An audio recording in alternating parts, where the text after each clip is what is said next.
Okay, well, good afternoon, everyone. It is 2 o'clock, so this Newham local planning examination hearing session is open. I'm William Fieldhouse, the Inspector appointed by the Secretary of State to submit the examination in July 2025. Can you hear me okay at the back there? Yes, well, we do have a microphone, so I think if people can, if you could share that microphone and pass it between you two when needed. I'll say a little more about that in a minute. Just a reminder, please, everyone can switch their mobile phones and laptops, etc., to silent. No fire alarm test is planned for this afternoon. So if the alarm does go off, we'll need to evacuate the building back out through the door into the lobby area, around to the left, back out through the main doors, along to the end of the building, opposite the DLR station. The programme officer is around, so if you need any assistance. This afternoon, we've got two things on the agenda, which is matter 11, which are the in the plan relating to climate change, climate emergency. They are CE1 to CE8. We've got another item on the agenda later that then will not skip. So we've got time if we need. Just to remind you that the purpose of this hearing session and the rest of the examination is to help me decide if the plan is prepared by the Council and submitted on the 18th of July is legally compliant, and if not, how it could be modified. It is. So we'll start the items on the agenda this afternoon. Ask questions to the Council, and if you wish to speak in relation to highlights of what they've said, put your name vertically on end. And if you could use the microphone, the benefit of everyone in the room, but also the broadcast on YouTube and Zoom. So it helps in examinations has prepared some potential modifications to the submitted plan, which was the submitted plan as the version that was published for consultation in 2024, which you commented on and gave representations about. There have been some modifications, changes to parts of it proposed, including in relation to a couple of policies that we are talking about under 11, CE2 and CE7. So we can look at those as we go through. If you haven't found those, they are on the examination website in document ED20, so schedule of potential changes, but we can outline what they are. Okay, so I don't think I've got anything to say by way of introduction, other than I'll just go around the table, if I could please, for people to just start with the Council. Hello, James Green, Senior Planner at Lunch Farm. Daniel Edmund, Interim Planning Policy Manager. Mark Partridge, Environmental Control Officer at Newham. Keith Revington. Matt Rowe from Old Planning on behalf of United Kingdom. So I didn't notice you've got two microphones. Oh yeah, that's fine. If you could just keep it, you have to be quite close to it. I know they're a bit funky, but to be able to hear. So if we could use those. Okay, so let me then move on to the afternoon agenda. So we've got the policy CE1, which is an overarching policy that CE2 to CE relate to, I suppose. So I'm just going to go through the main evidence, if I could, just to sort of set the scene for what, the background to these policies, which I know is the document EB72, which is operational energy carbon space and documents EV 73, 76. So that's the main, that's the main. And I think the author of, or the joint author of one of those things. Yeah. Okay. So what that EV 72 does is sets out a number. It's got a number of sections to it. So one is about sets out the evidence of why these policies and this approach is needed. It sets out a national policy and legal framework, definitions of net zero carbon buildings. It outlines why the consultants, presumably the council, believe that national policy, building regulations, and a written ministerial statement, and current energy modelling approaches will not achieve net zero carbon, which is the basic objective of what it's trying to achieve. So that's the kind of background. It then outlines 7 new CE7, and it sets out the technical evidence why the approach is the plan, based on the report that he did, is technically feasible, practically possible, and then it also outlines the viability implications. So I've read that document, and it's nice, clearly presented, so pretty much makes of that. Thank you. It's a helpful background. And overall, those 7 policies together will achieve net zero carbon buildings. That's the objective of it, and the council. So that's what they will achieve. In contrast to environmental building regulations, current and as proposed for the future home standard, you don't believe will be effective in achieving net zero carbon. Correct. Yeah, so that's the basic position. In terms of viability, the evidence base, which was done, I think it was dated 2022. Yeah. So that itemised the additional costs of these policies. And in summary, it breaks them down into 3 categories. So for tall buildings, which is the definition of the plan, I think it says 8 to 20 stories. So that's we discussed with Etude the kind of typologies that we would expect to see. So I can't speak exactly to the exact height, but it was basically to be the kind of scale. We didn't want to go more than 40 different types of building. It's just one general type. And that led to, there's a range there based on the different types of building and the different assumptions you make. And that, anyway, the additional cost was 1.7 to 3.7 in broad terms. Yes. And then looking at low-rise blocks, for example, 4 stories, the additional costs would be between 4 and 4.3, so a bit more. Yes. And then for townhouses, a bit more, 4.2. Yes. That's the broad impact on viability.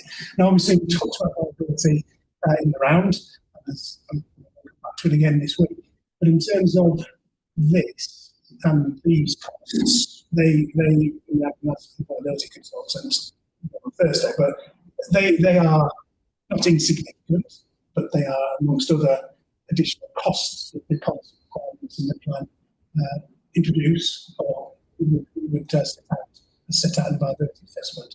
So those ones that you costed based on evidence, sort of specialist evidence, those sort of typologies, they are the ones that the viability council, the BNP Paribas, used in their assessment. Yes, we discussed it with BNP to make sure we weren't stressing anything. And it was fed into the viability report. It's EB 099 page 34. And at section 6.38 of the BNP Paribas viability report, so that's page 56, they note that developments will be able to absorb climate change requirement without impacting on other policy requirements. If you break them all down individually, that may be, if you just did this, I'm sure that may well be the case. Understood, yeah. Okay, right. In terms of student accommodation, and we'll come back to this one with the specific parts, but you might have made the point in relation to that you don't consider the assumption that the typology is similar enough to the high-rise residential, the tall building residential, to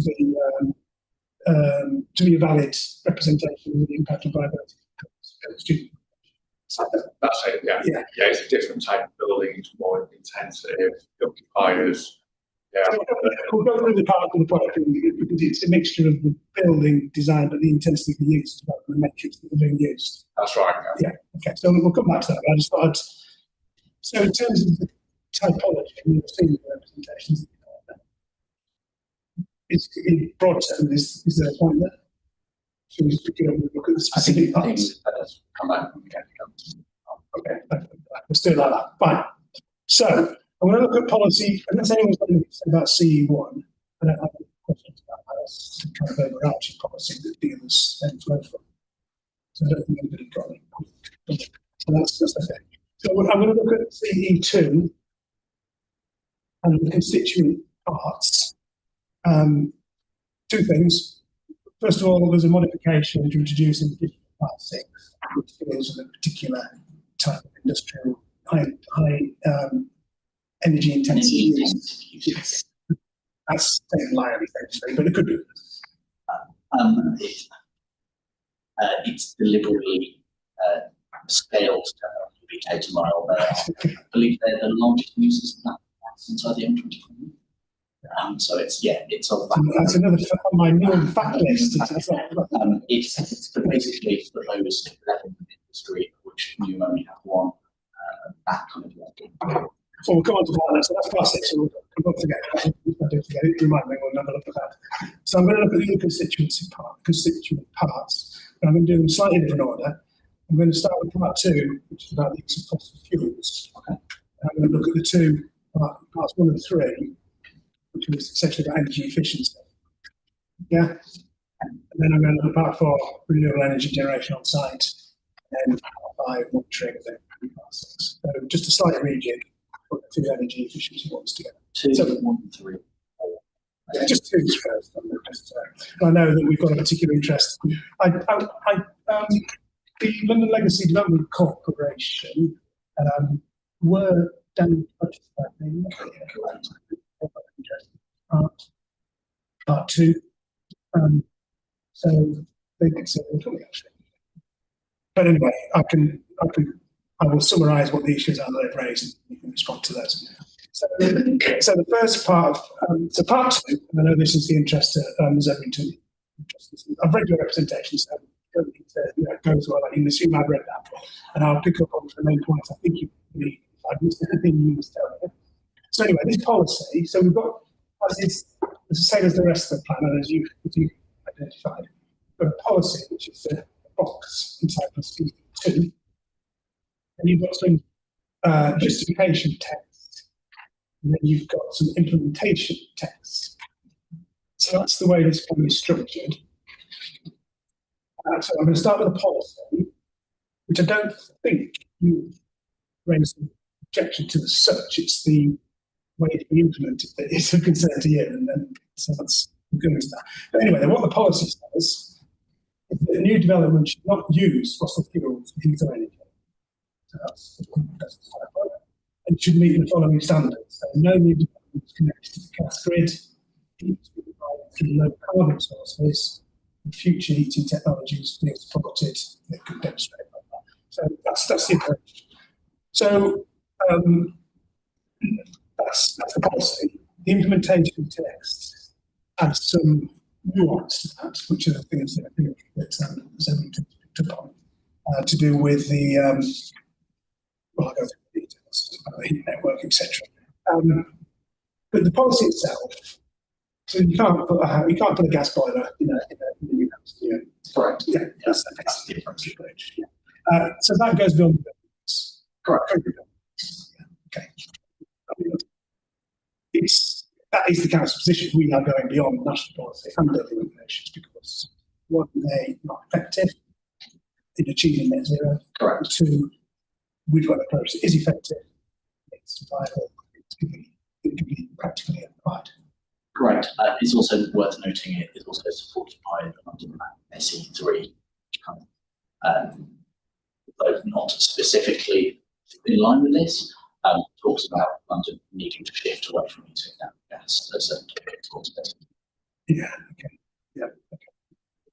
Right. So That's the position. In terms of the particular implementation text points that everything's picked up on, is that they provide in effect a bit of a get out related to these networks, and there's a particular system that's operated by the development corporation. The London Electricity Development Corporation, LDC, which I'll say from now on, has a heat network in the Olympic Park area, and it obliges development that a number of developers, in Bangor, for example, it obliges them to connect to this heat network. So that's obviously outside of the planning system. But these developers, through their agreements with their LDC to develop on their land, have to connect to this fossil fuel powered heat network.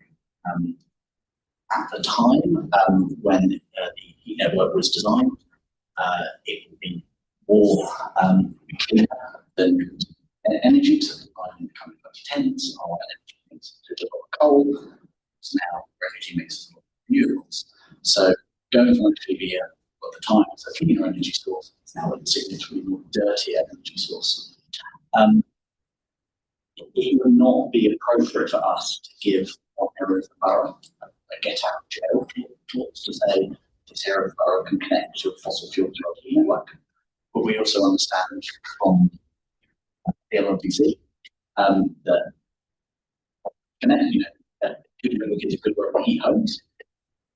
And therefore, they can use the local plan as basically a carrot and stick to encourage this work to decarbonise. That's not happening, right? The LDC understands this, and therefore the implementation text sets out that we wish that heat network. There are other heat networks. This is the largest one to decarbonise over the lifetime of the Okay, so I'll come back to the Development Corporation then. That covers the Olympic Park, parts of Stratford. Yes. Parts of Stratford, yeah. Yes, and the neighbouring boroughs as well. Okay. It's actually located in town. Yeah. So when you say it's outside the planning system, it's an obligation through the land owned by the Development Corporation, it's sold to the developer. That's a condition of the sale. So yes. it's a contractual matter. So I believe a couple of the representations from developers kind of point this out to us, where they said we are being obliged to connect. So you don't want to give a get out of jail card. So this is an approach where it acknowledges that reality. Correct. But the current stick to move towards decarbonising that network is what? That policy that we want a fully funded decarbonisation plan to be implemented over the lifetime of the plan. So we understand these homes do need to be heated. You can't put out the gas boilers and replace them with a clean energy source. Right? That is going to take some time to happen. And the council is technology agnostic in terms of what technology that is. As long as it is basically a low carbon heating source, there are many ways that you could have a decarbonised heat network. We are not saying you must use this particular to be able to see you must use this particular technology. We are saying that we decarbonise your heat network over the long term. Okay. Just before I'll look at that in a bit more detail, but you refer to there are other heat networks smaller in scale. Correct. Yes. What are they run by? There's one at Excel, which is the Excel Exhibition Centre and the buildings around it, and some much smaller, usually kind of individual developments tend to have like a combined heat and power that it doesn't cover. What's the Excel one run by? I believe Excel themselves. Sorry, what fuel? Again, gas. It is gas. Okay. So okay, right. Okay. In terms of what the LDC say about they are committed to decarbonising, so there's no disagreement in principle. It's just the requirement for a strategy fully funded. Yes, the wording that they say is not.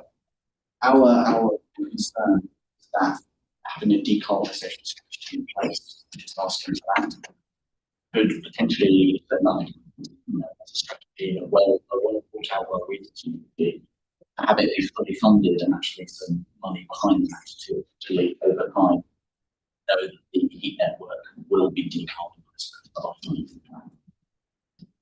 What would fully funded look like? Who would fully fund it, and how Well, the PLC. what would they fully fund it? Well, they're already talking about through nuclear additional funding coming forward to be able to start to decarbonise. But obviously, our aim is for all of the network to be gas powered, rather than just, for example, the addition of air source heat pumps purely to serve new development that connects to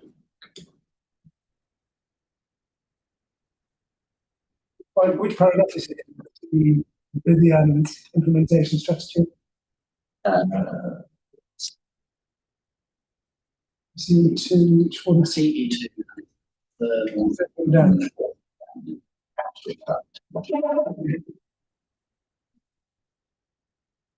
Yeah. Network powered by gas. Only where there is a fully funded decarbonisation plan. So there isn't a fully funded decarbonisation plan now, and a developer wants to get permission. Correct. In Stratford. Correct. He won't get permission. Correct. There is a decarbonisation plan. See, at present. Let me just add, so one of the big difference between the LDC network and some of the others is that it's the only one which has a concession, so an obligation to connect such a big area. It's a very high one, commercial entity, which is in contract with the LDC until I think 2058. 2050s. So they are in commercial agreement with the LDC for the foreseeable future. So I think the word fully funded means that during the duration of the contract, there's an expectation that the government strategy has finance behind it. And it's quite Okay. So what happens next month when the plan's adopted in the year, whatever, if it's fully funded?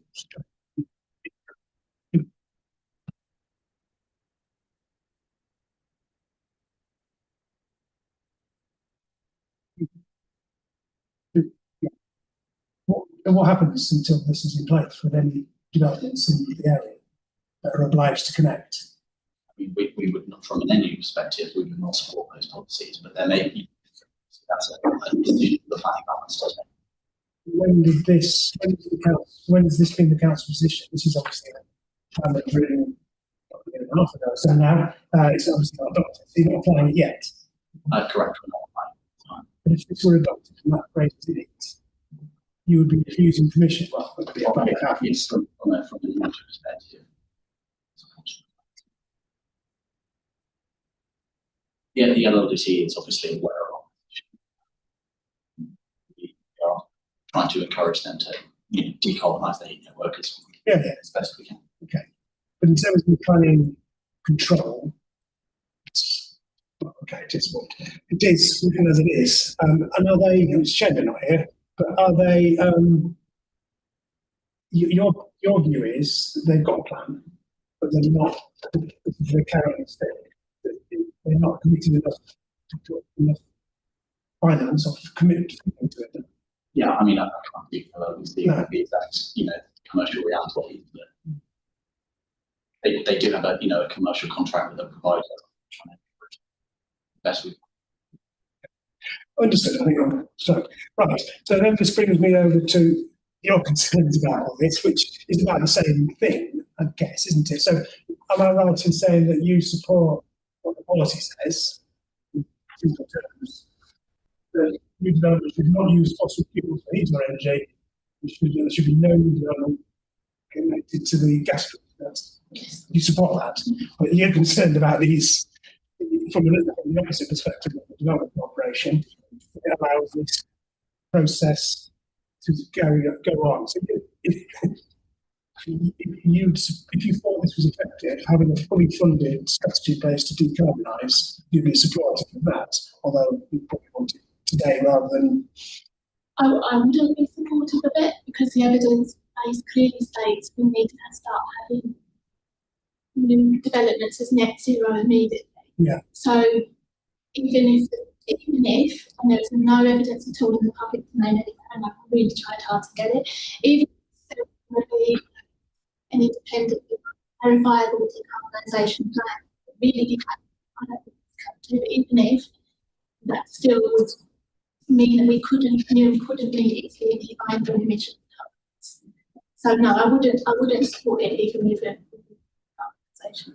But what's your response to it's the reality that there is a contractual arrangement at the moment? So my response, a couple of things about that response. Yeah. First of all, the LLDC had a contract with Equance. Equance was the original district heating network operator.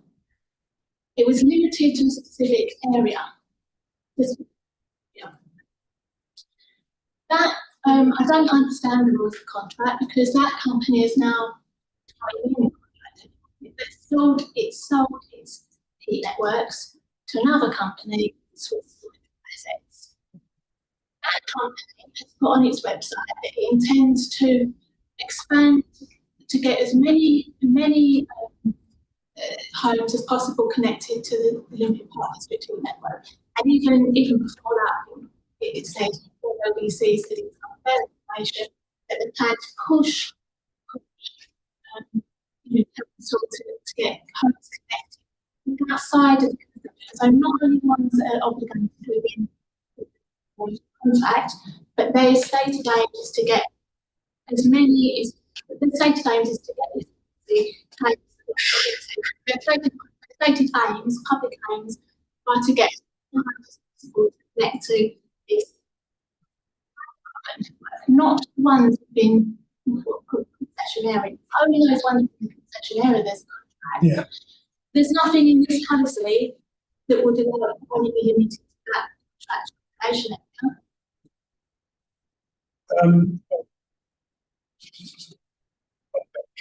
on that one. Okay, so you would say, well, the policy's fine. No caveats to that.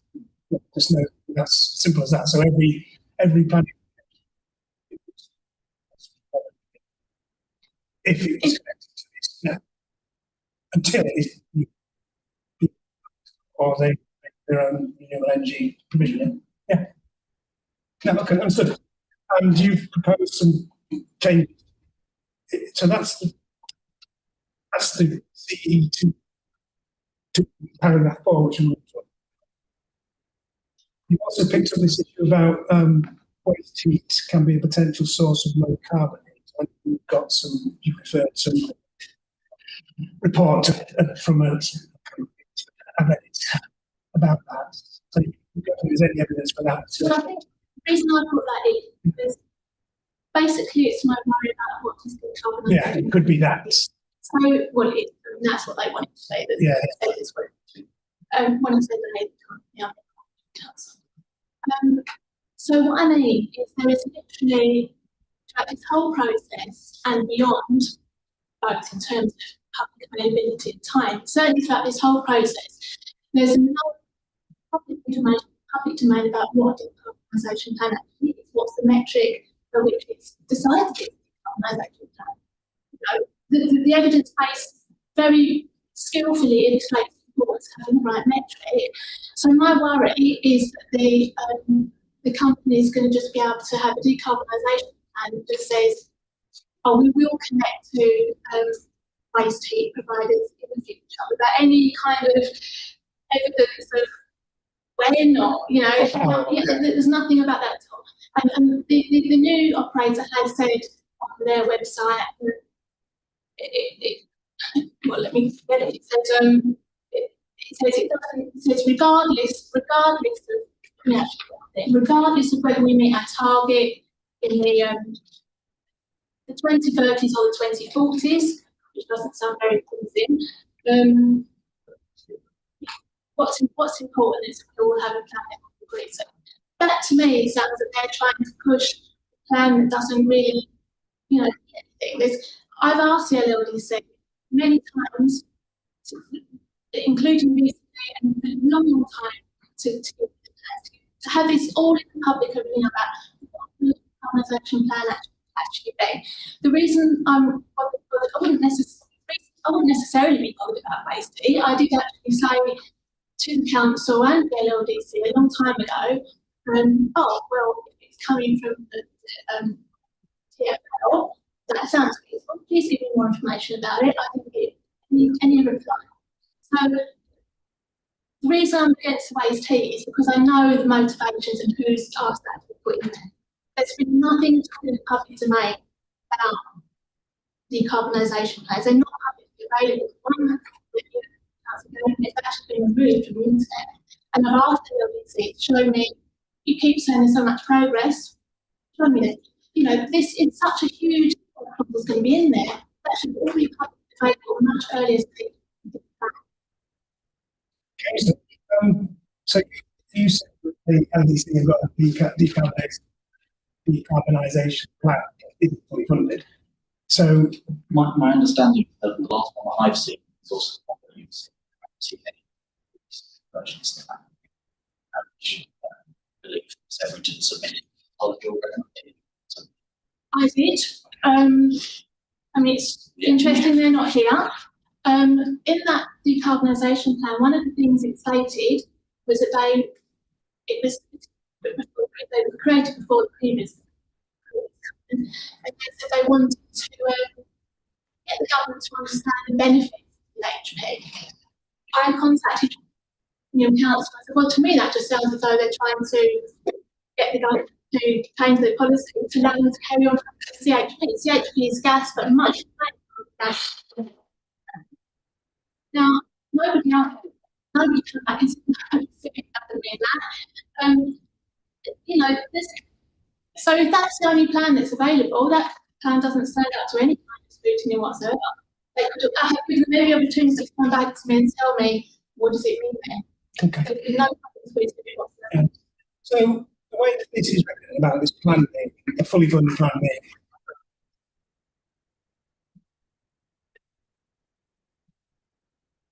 develop and make an extra heat network powered by gas where there is a fully funded recarbonation plan that will be implemented within the lifetime of the plan.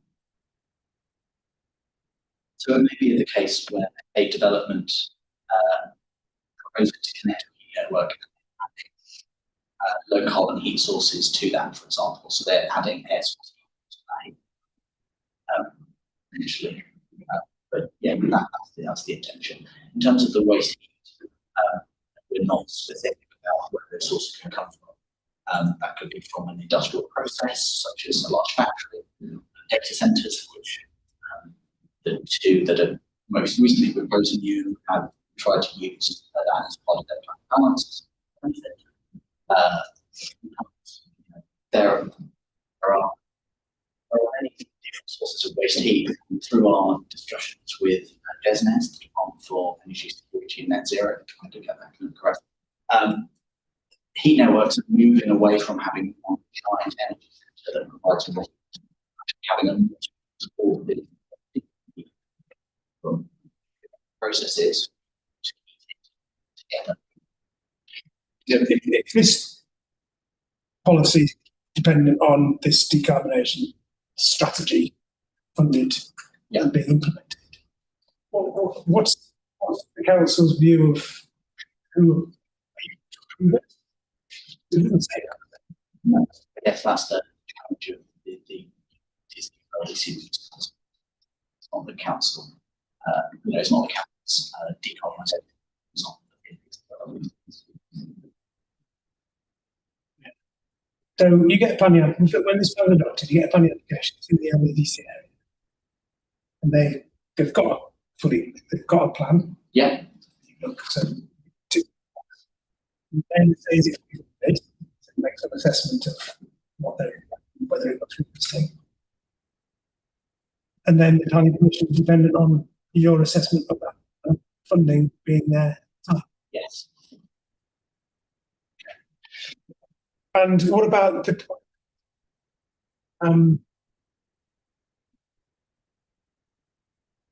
the expansion of employing this, seeking to get as many homes connected to the network as possible, not just through their land ownership, but through means they can.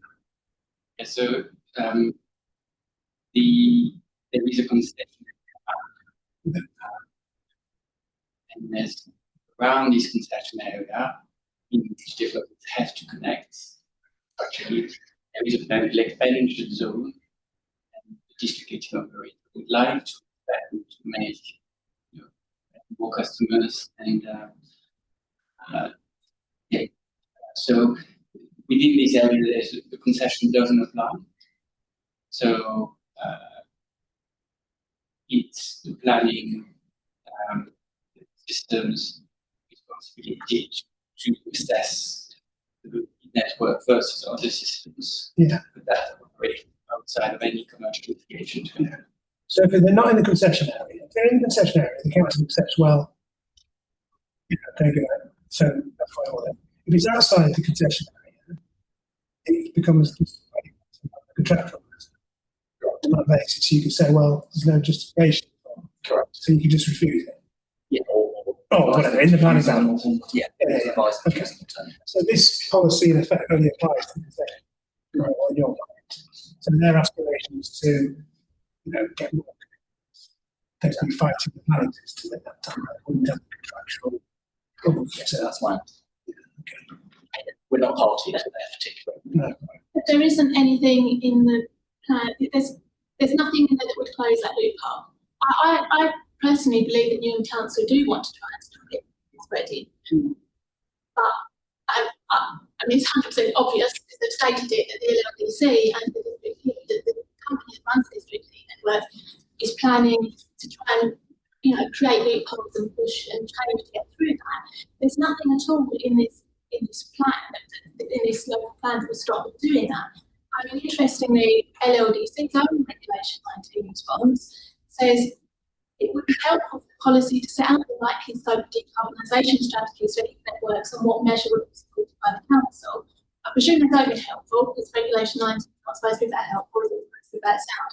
So they themselves, LLDC, are saying, this plan make people know what's going to be counted or not counted. Bearing in mind that the only plan that we've all talked about openly states that their idea was to try and lobby the government to try and get CHP counted as low carbon, which actually LLDC's own evidence, which I haven't shows that CHP is higher than the national grid, but their plan is to try and get it accepted as decarbonisation. So both the LLDC and myself are saying there's nothing clear in here that would, I do think actually that Newham Council doesn't want to let it be expanded, but this isn't going to enable them to do that, is it? Well, I'll think that. I understand the point fully, and I go back to the policy. The actual policy says, which is you can't connect to fossil fuels. Well, yes. Okay. Anything else to say about that we've not covered about your concern about this? I think we've covered the main points you made, and I understand. I suppose better from what no, really, that, again, LLDC, I mean, it's strange they haven't taken this opportunity to clarify this, what they mean when they say we're proactively exploring options for our own district heat network with welcome to engage with the council office. Well, this is my worry that there's not enough tightness in this, because what I think they're planning to do is to try and get it all decided behind closed doors if there's any public scrutiny about what actually is.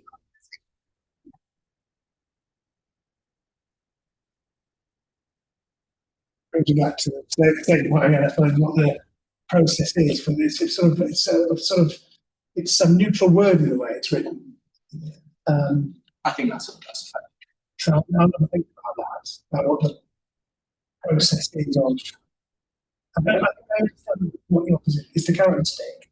And you're saying that the intention is that we've got a clear marker that we need this plan to be in place, and it needs to be fully funded, therefore it's credible that it's going to decarb over the time period.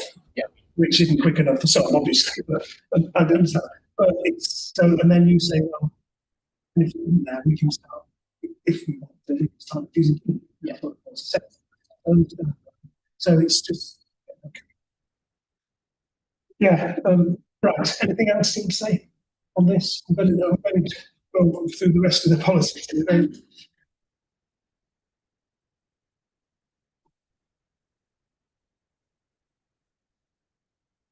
I guess only about the fully funded. I think the reason probably why Newham put it in was because in the original decarbonisation plan, they set out to say they were planning to connect it to different ways. Millions of pounds to actually doing the connection. And they said in that plan we're seeking funding. It's a strange thing to me for a multinational company to say, but and I guess. And in their statement, they've said, haven't they, that, well, you know, there may be funding sources that come about in the future. And I suppose that would mean, allowed to say the decarbonisation plan wasn't fully funded, we said, we're going to do it because we've got to fund in the future. Of course, that could mean that the plan would have to be accepted with no actual evidence that it could actually ever get into place, and therefore, meaning we couldn't meet the binding. Thank you. Right, no, you've explained it very well. I understand the issue, and it's something I need to think about. So, okay. Okay. Anything you want to say more about that element of the policy? We'll move on to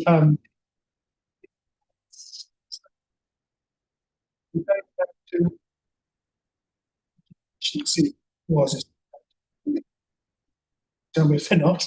The reason I say that is because obviously we have a very specific, you've set out very clearly the legislation, national policy framework and everything, and the legal advice and there have been quotes, for example, more recently adopted various policies in them, the ones that I've examined, including the ones I've examined since the statement in December 2023. So I think I understand the position, but just to be clear, the steel statement, as far as I'm aware, is still extant. I mean, interestingly, the draft NPP things again, doesn't it? Yes. Yes. We do want to comment. Do we? Well, I think we yes. have other London boroughs about a potential pushback against that. Yes. Obviously, noting that that's not the No, I don't. The direction of travel is that huge homes and whatever else, but we are where we are, so yeah, okay, well, that's part of that. But anyway, we've got the ministerial statement, and that's very specific. It's sort of, it's a bit like a parent talking to a teenager, isn't it? So we really don't want you to do that. If you're going to do it, well, make sure you back by 11 and so, yeah, so it doesn't, you shouldn't do it. Okay. But if you do, you need to, it must be very viable. So it talked about the viability implications of the particular issue. And then it's expressing any additional requirements in what you say is in an ineffective way, which is about the building regulations metric of target emission rates calculated using the specified version of the standard assessment. So that's what it tells you needs to. Yeah. So in simple terms, you're not consistent with the written ministerial statement parts. Parts we're talking about 1 and 3. We disagree. Okay. The implementation of CE 2.13 recommends calculating these using more accurate methods, which is for residential schemes, and recommends colleges, actually it's that wording, using CIBC and predictive energy. It does not mandate that you use those. We consider that they are more accurate using other calculation methods, but because it does not mandate them, it still complies with the ministerial statement. Well, it says if you've got an additional requirement, then it must be expressed in a certain way. Well, your metric isn't expressed in that way at all. It's expressed in a different way.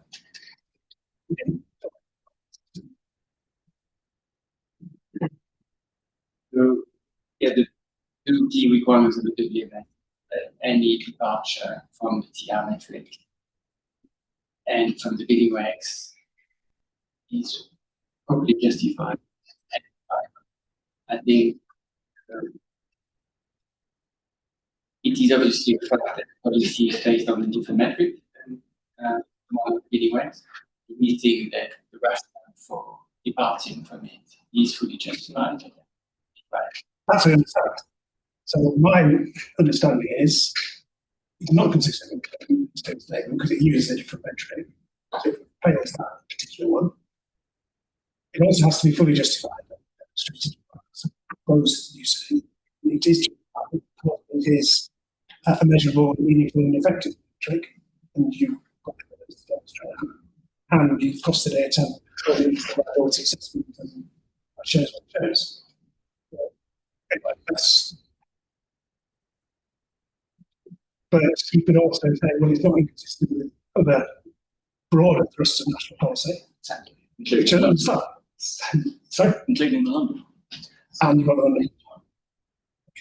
But well, maybe I don't need to question of their view whether it's consistent or not consistent with the still statement. But the key thing is, we'll talk through what the metric is and what it shows and how it compares to other things as we do. So in terms of the space heating, so this is energy efficiency. When it is called by the written Ministry of Stuff. This is the energy efficiency standard, isn't it? Okay. So this is expressed for dwellings, 20 kilowatts. Yeah, and then different non-domestic. Yes, the same thing. Yeah. Industrial, slightly. Yeah. Okay. So that's what it is. It's expressed like that, and we've got the evidence about how you can measure that. So that's understood. So the context, I think, is that most new domestic buildings are heated up under between 40 and 20. I think these are figures from your reports. That's lower. So it's a significant improvement. Change. Yeah. The Climate Change Committee recommends 15 to 20. So the upper end of that. The other context you refer to is the passive house is a 15. So you say broadly, it's much better than standard practice, but it's in line with some potential approaches. And I guess that so it's not leading edge.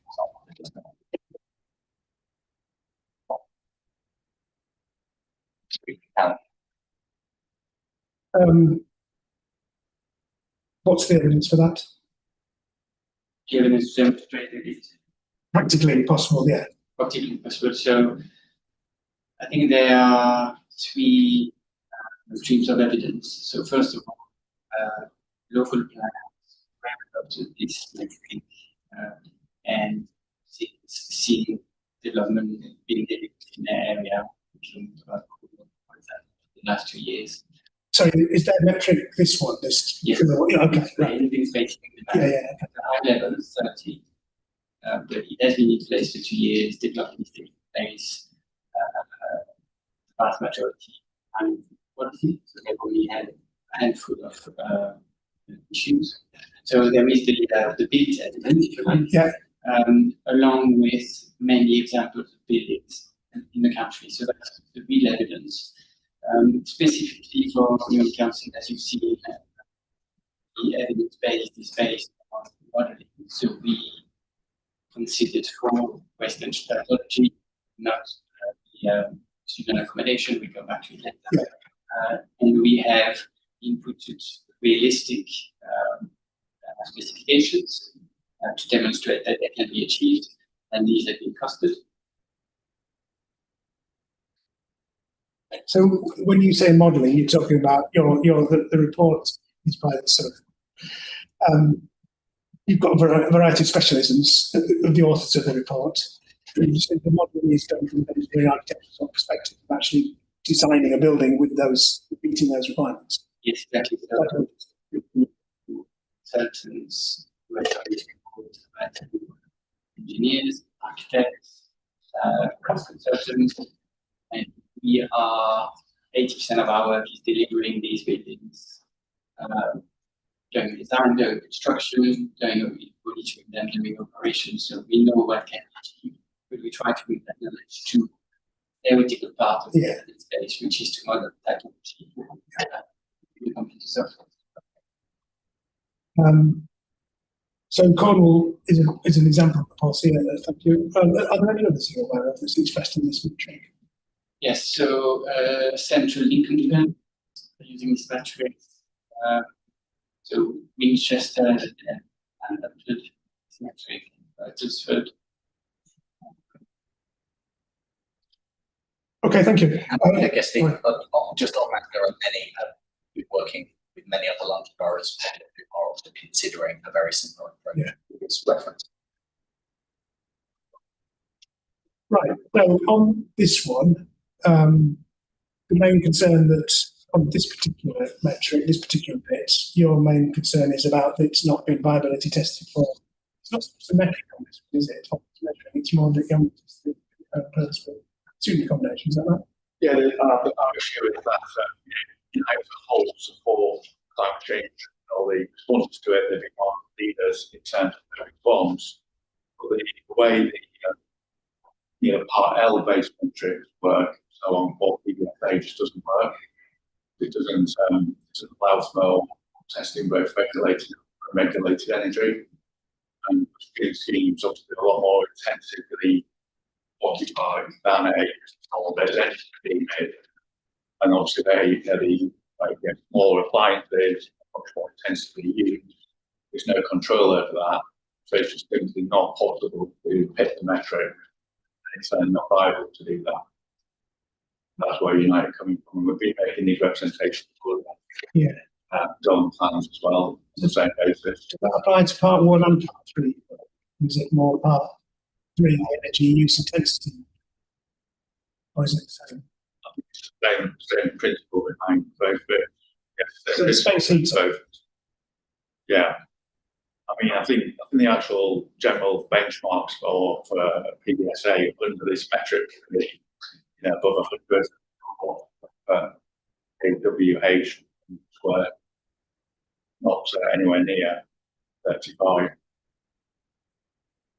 Okay, so just we go, Parts 1 and 3, they're the same metric. And they haven't been tested for viability for purposes. And the characteristics are the higher density, 4 people per square metre. 4 people per square metre, and it's the type of use of. We have a mat of a toaster, every student might have a toaster in their room. Every student's only got a laptop and so on. And that's uncontrollable. It's impossible to comply with the standard. I'm not an expert in this. The chap who's supposed to be here today is ill, unfortunately. But apparently there's an emerging alternative way of calculating the emerging national standards, or the UK Net Zero Carbon Building Standard. And that sets much more realistic targets for usage such as PBSA. Okay, right. So, do you want to come back on this issue of the purpose of student accommodation not being sufficiently similar to the typologies that you tested to?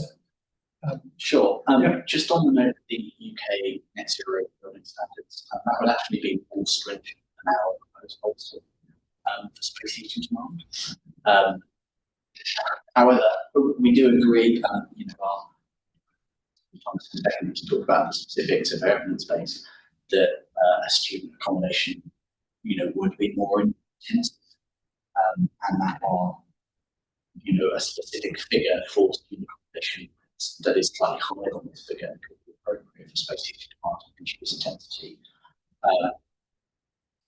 For example, Southwark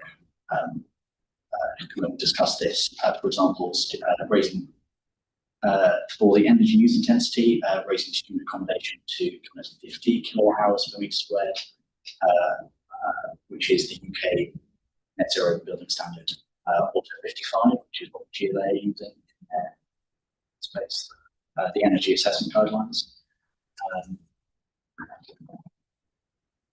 You want to comment about the particular aspects? Yeah, so I think if we separate the space heating and energy heating, then Yeah. perhaps we start with energy intensity. So you're on part 3. Okay, I fine. think just to acknowledge that I think the recommendation. Sorry, can I just sorry to interrupt you, but just to be clear about the space heating, is there an overlap? Yes, so by far the most important factor is the energy. Yeah. And if I may just explain, because I think the reason why it considers that it is a much better metric than the TR mentioned. Because A, it's very simple. We all know what energy use is. You know what TR is. You can measure it. So it's what you meter shows, essentially. It's what you make in your electric meter show, essentially. Yes, it. And very importantly, there's a direct connection between the energy use and TR. Direct connection between TR.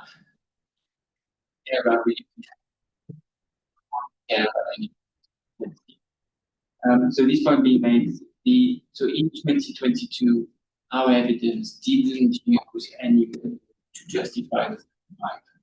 There was an assumption that the application is only similar in its residential. We could use the same target. As James said, since then, by others, the work being done by the NS has actually demonstrated that 35 is too challenging. So the question becomes which level would be technically possible, financially viable, based on the evidence that we are aware of, based on the standard and GLA is between 50 and 74. Which was ambitious and of the scale. Okay, that's very helpful. Okay, understood. So that's part 3. So that's the overall energy use intensity. And then you come to the space heating element of it. So that's a subset of the 35 or the 50, whatever it is. Yeah. So I can meet that one as well. So we're going back to your question and then in between the two. Yeah. The energy use intensity, when you end up measuring meter, is the end result. It's made of different components. One very important factor is how much energy you need for just heating. Yeah. So not just lighting, just the fans, just heating. That depends on insulation, windows you're using, the ventilation system, so and the shape of the building where so space heating demand is a sub-metric which assesses how little heating you need for the building. And so that's the components. And if you go above 20 for that element, you're likely to go above the 35 for the overall energy use intensity. Yeah. Okay, understood. Thank you. So, good. Okay, so I guess just on the point with obviously a student accommodation block, obviously the amount of heat, the additional heat required in a unit student accommodation block, because it is one big tall building, it's easier to heat, but it's a giant big bit rather than wanting to perhaps. Yeah. So, sorry, where does that leave the part 1? Is the council's view that could change to? Does that need to change?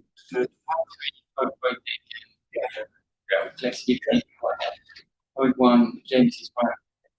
No reason. Evidence has actually relatively easier to achieve connection because of the etc. So Okay, get the 20.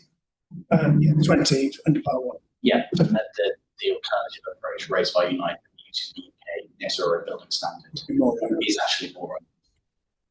Which I think was going on when I read you were more concerned about part 3. Yeah. Okay, right. So we've heard a concession, if you like, there about recognition that the evidence does show that Part 3 energy use standard is not achievable. I'm not suggesting figures. I think it's in the range of 50 to 74.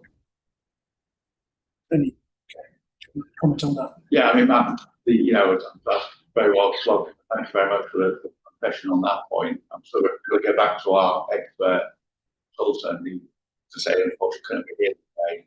But he's still very much of the view that we could use the alternative means of calculating rather than the one you're using.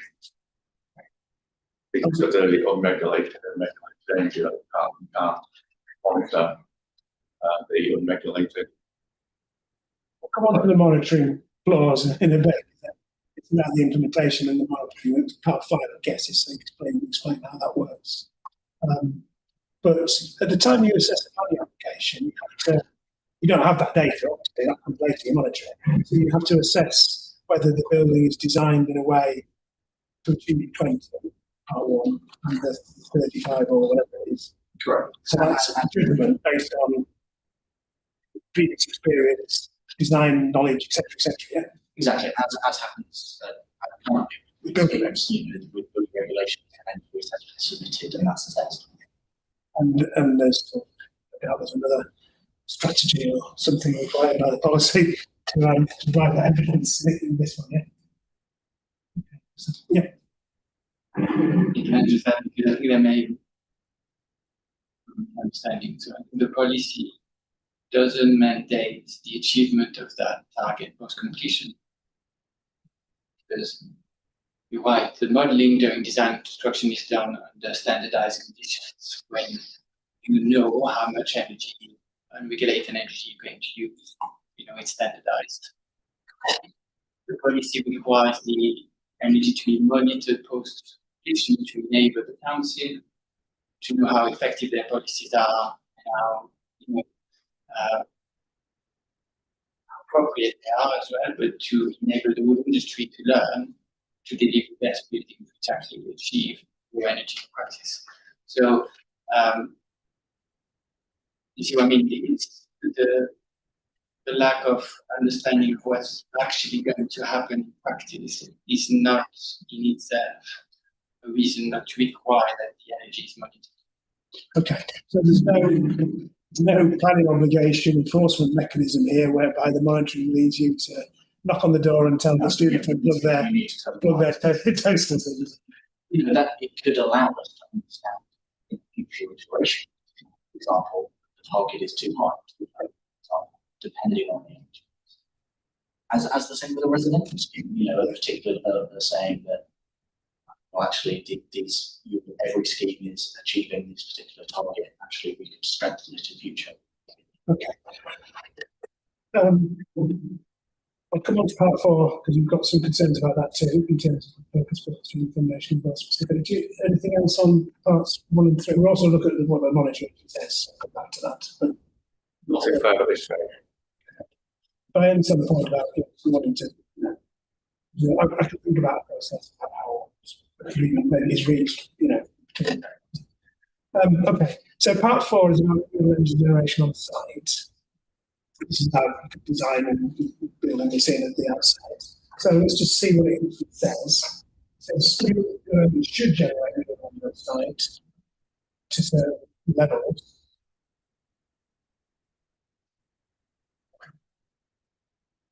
It really says what certain levels are. Yes. Yeah. Yes. So, but there is a technique where it's not technically suitably unsuitably justified. There's an alternative provision arrangement, but that is based on the same standards that, you know, to contribution. So a large industrial building with a large over 100% of its energy use, and if you've got such a large roof area, it's obviously a towards tower with little roof space, we not cover 100% of its energy use, and that difference between the energy it's predicted to use and the energy that the solar panels will generate, that's the offset. And again, there'll be a formula for what the financial contribution will be. Yeah, that's in the text.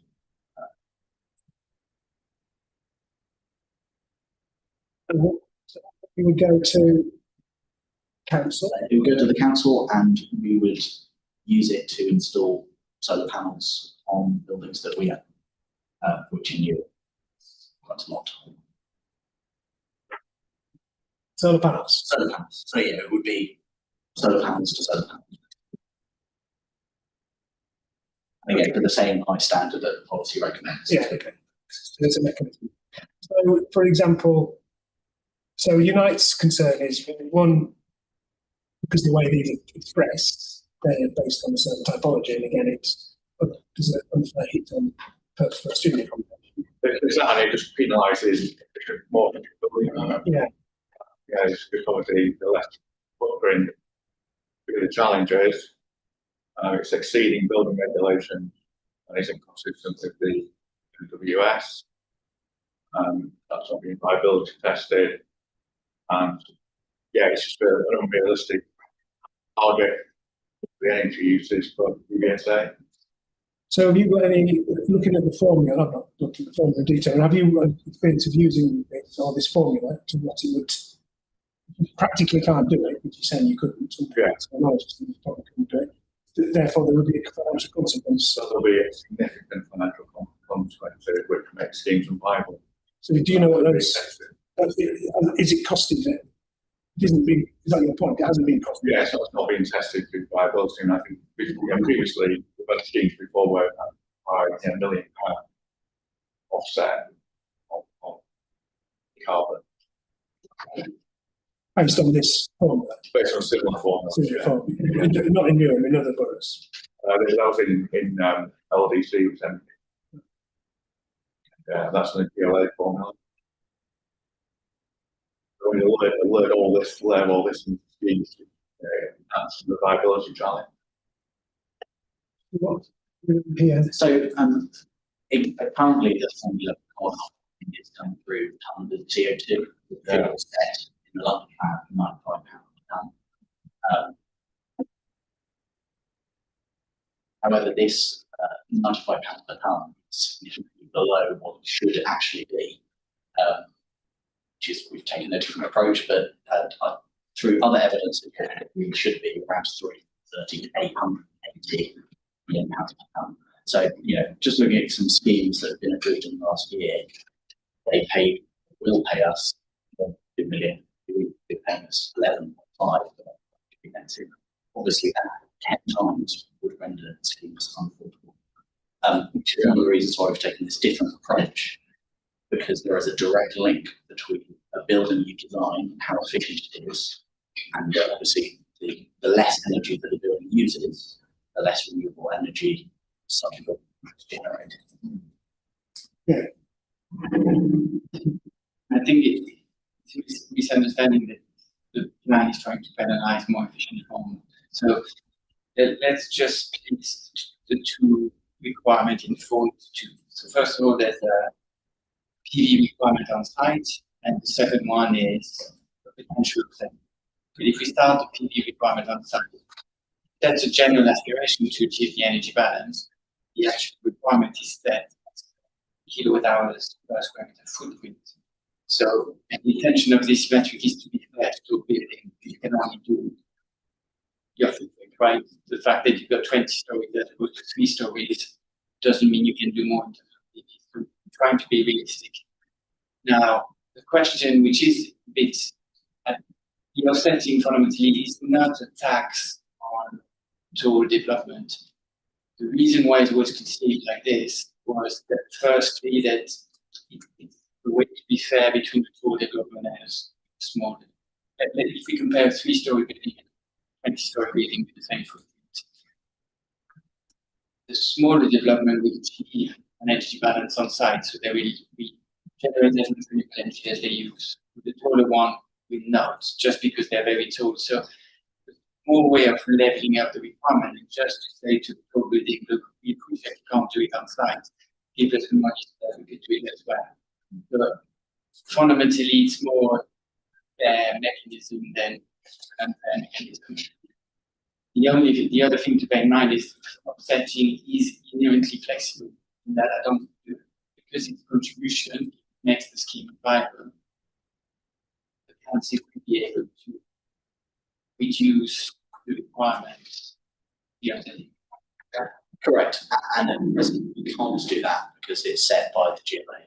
That particular figure of 95 square tonne versus the tonnes of CO2, that's just a figure that gets without to pay. Whereas this could be flexible. It gives us flexibility in a case where it would be unviable. It's actually less from the developer for renewable energy generation offset. Okay.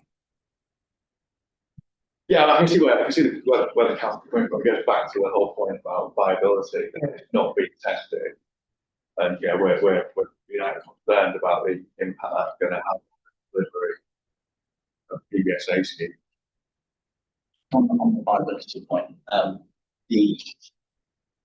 the Paribas do note in their report that on B099 page 56 that there is the potential that homes will build solar generate value.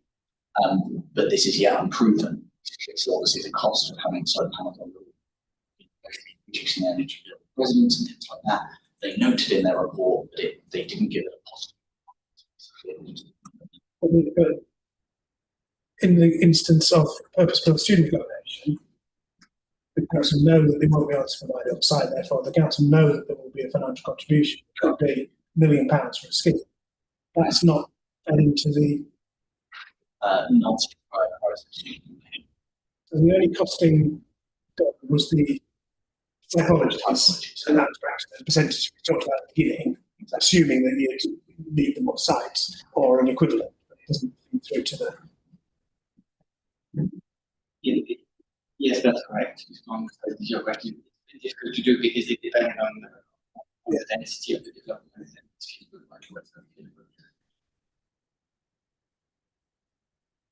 Okay, understood. Right, thank you. So can we look at part 5 then about the monitoring? What this says and what it's intended to do, which is unplug people's gadgets.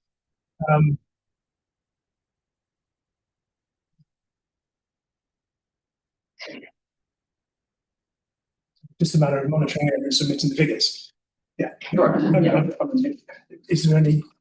Yeah, I mean, our evidence kind of shows that at present there is a big gap between what the energy statement states and then the actual figure in reality.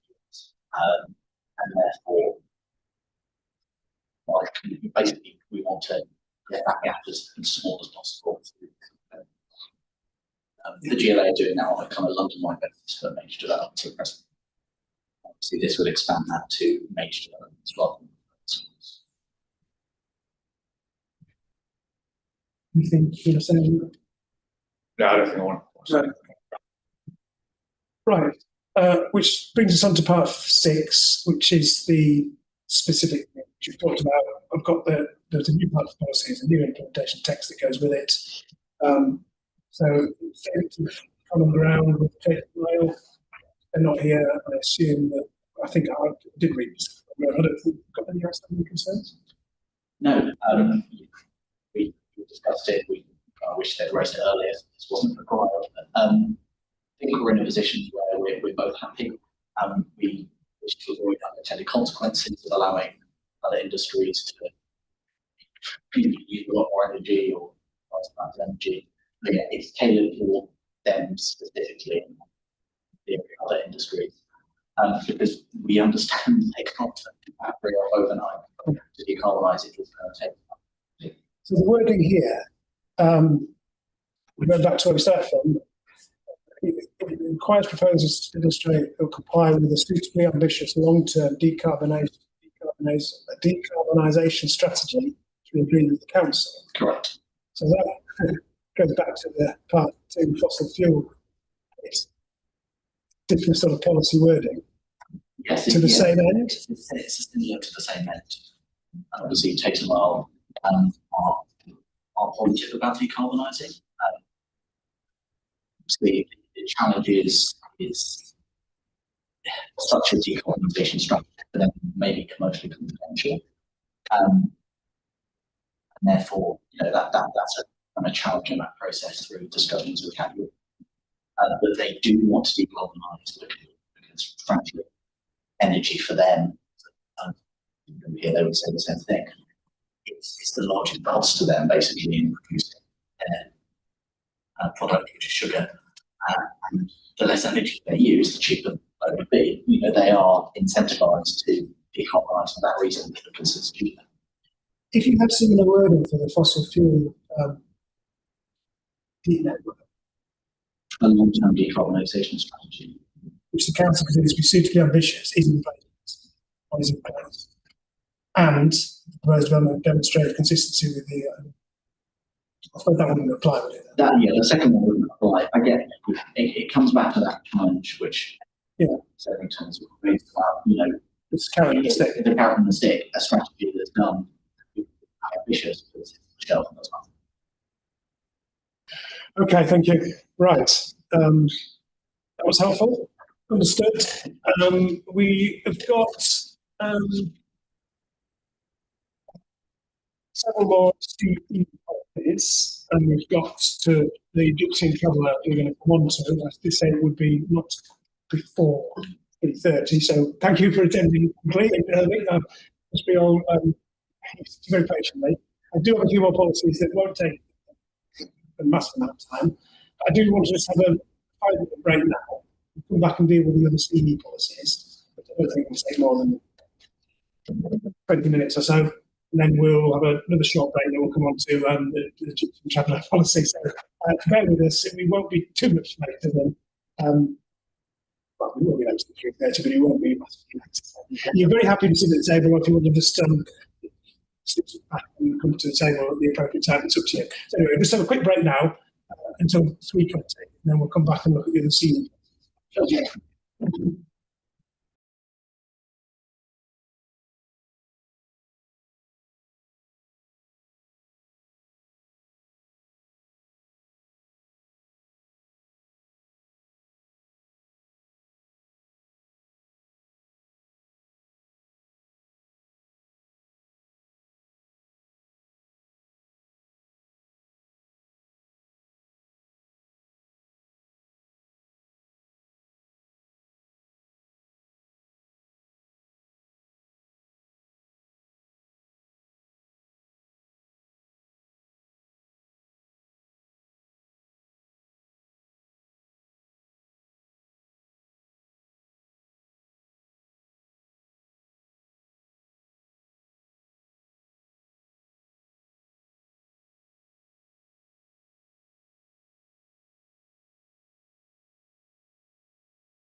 is embodied carbon and the circular economy.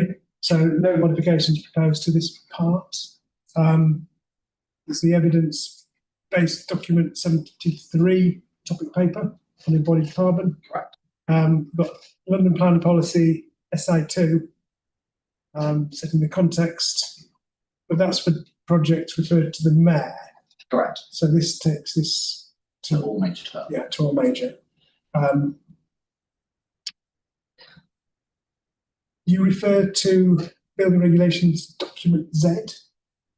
What's that? And is that It is not a, so part that is not an official document. no? It's a campaign by the industry to encourage regulation and carbon, because carbon is regulated in some European countries, Netherlands, France, etc. So part that was just the name of that campaign that Yeah. we refer to, but it is not the government policy. No. But if it were, would this policy still be needed?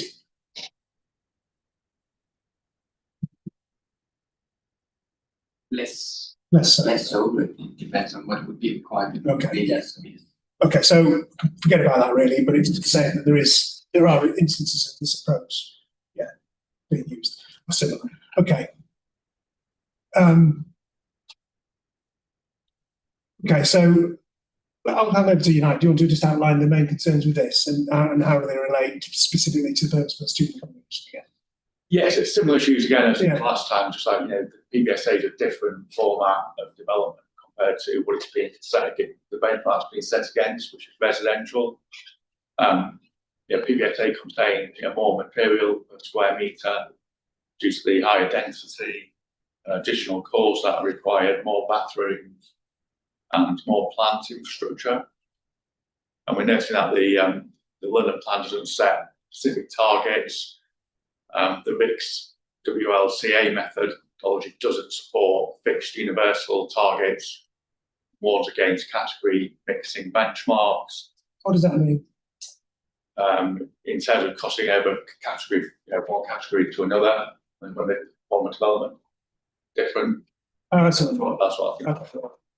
And therefore, we believe that a blanket imposition of this cap will make PBSA schemes even more viable without any evidence base to justify the approach.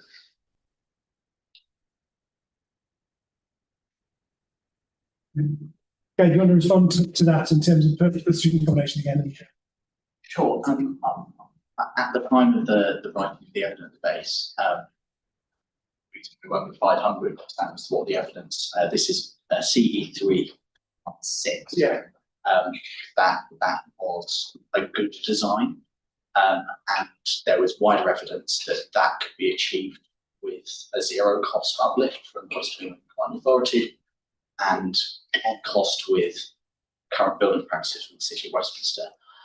However, there is always, this topic is always continuing, and there is always more evidence developing, and it may be appropriate for us to raise that figure to something that's actually more achievable, such as 600 or 700.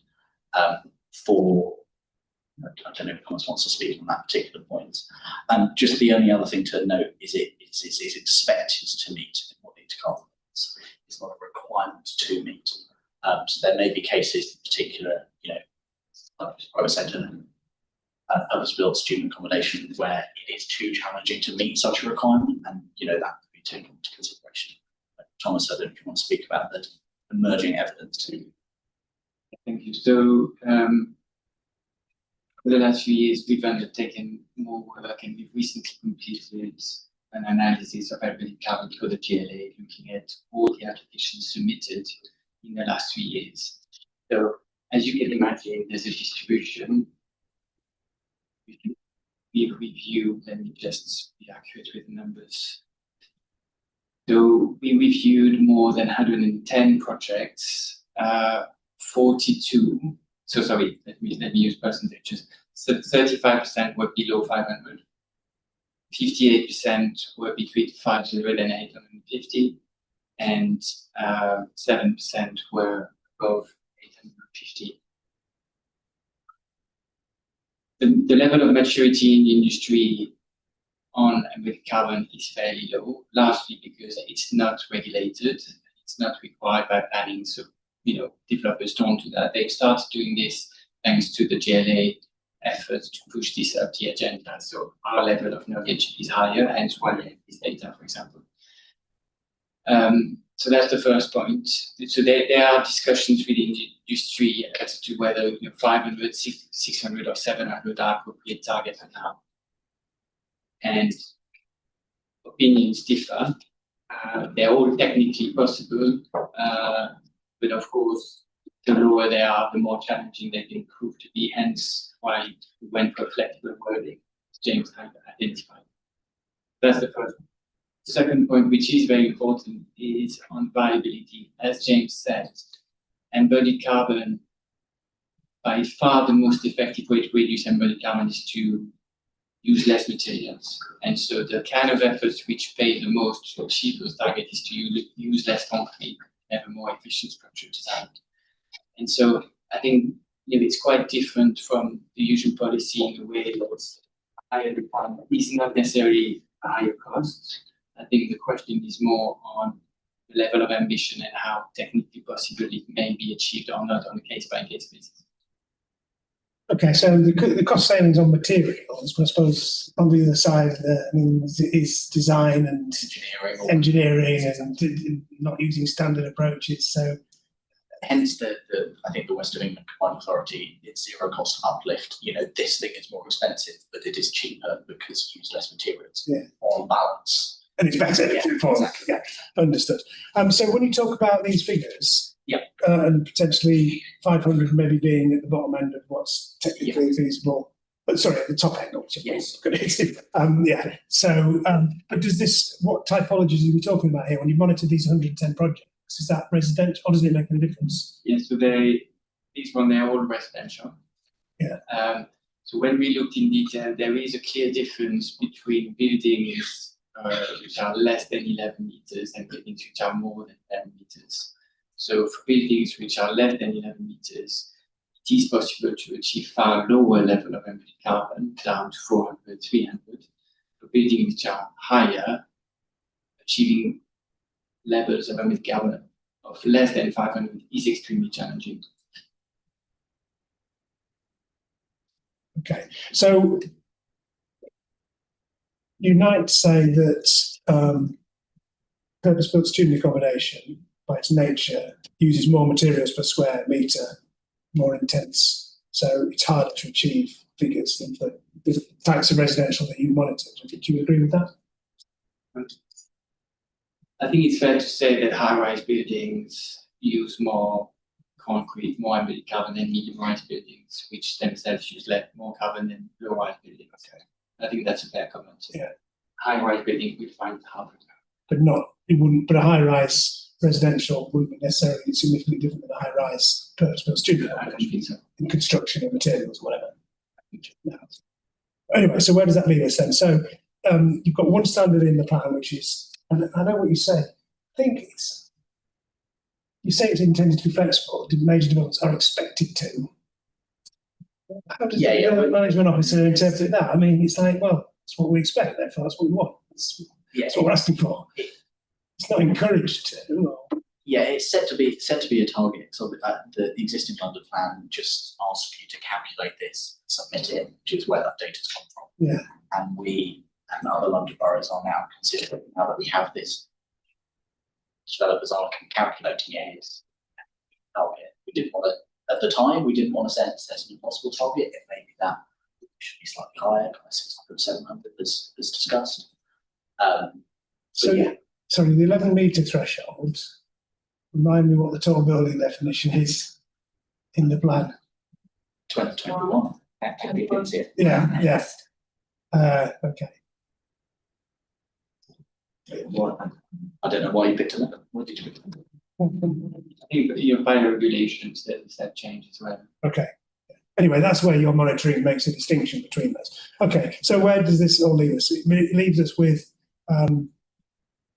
between 500 and 850 being achievable for the majority of developments.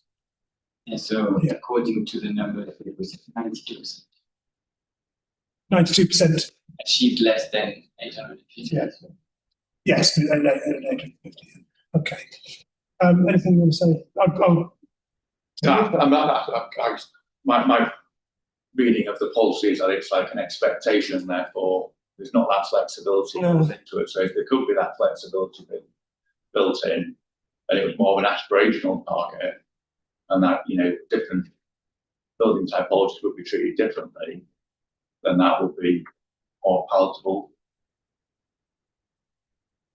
The danger of getting more specific to a different target for a different height of building is it kind of reduces flexibility in some respects, doesn't it? But leave it with me.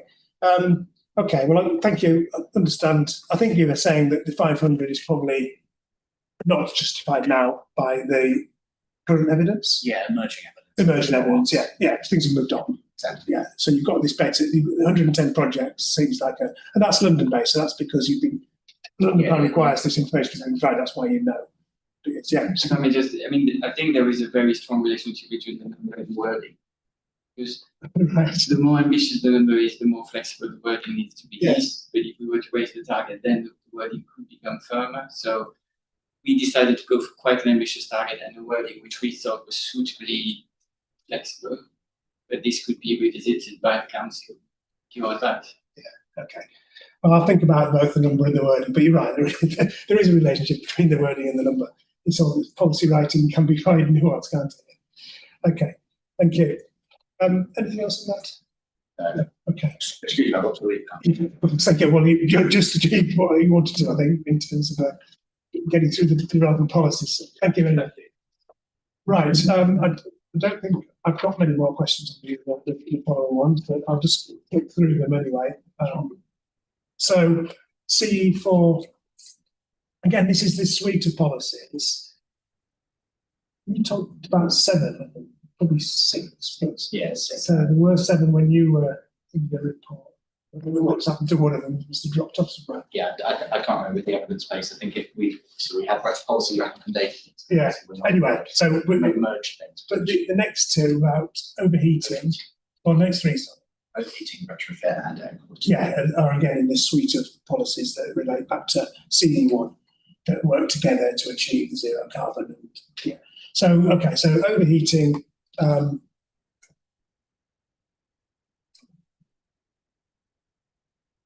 So there's two questions I focused in on this. One was this another assessment tool thing, which again is a thing, I suppose, that people are referring to.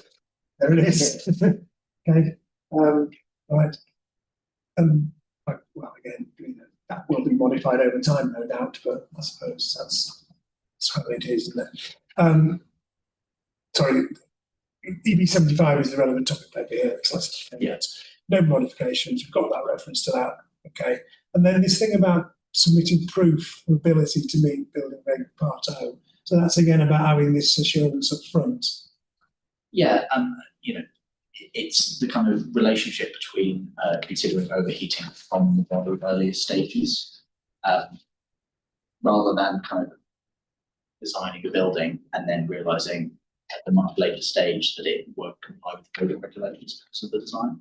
By considering it from a very early stage of design, and that it will comply with building regulations, and developers consider that to be the case, that it would comply with the policy, rather than a poor quality design that didn't think about overheating until building regulations, on the planning approval, and then we're having to, that such developers having to go down a route of considering things like air conditioning or negative changes to building design, significantly shrinking the windows or maybe redesigning it to kind of meet building regulations. So in essence, this policy isn't going beyond building regulation because that's what, if you achieve that, you're preventing overheating. It's just a mechanism through the planning process to get there. Correct. Yeah. Okay. Right. Thank you. Sorry. Yeah. Go on. Just in terms of justification. To those who may think, why does the planning system need to worry about this because it's going to be capped later? If the council wants resilient buildings, buildings which are well designed, which means that even with a warming climate, we will not have to rely heavily on mechanical system which can break, and if it breaks, threaten the lives of residents, etc. Bringing those conversations at the time when there, design is at the heart of the conversation, seem to us right. Yeah, okay. Right, then the next one, C5, which is retrofitting. Yep.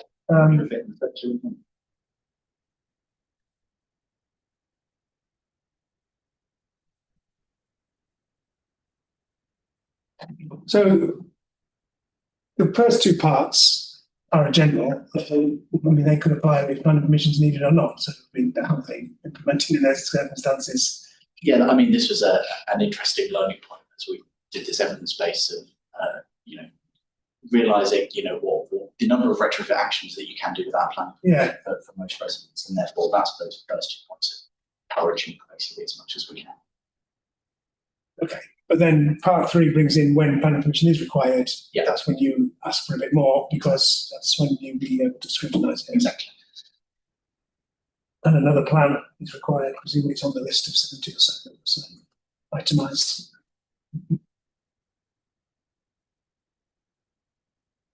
And circular economy, well, that again is a London plan policy that I seem to recall.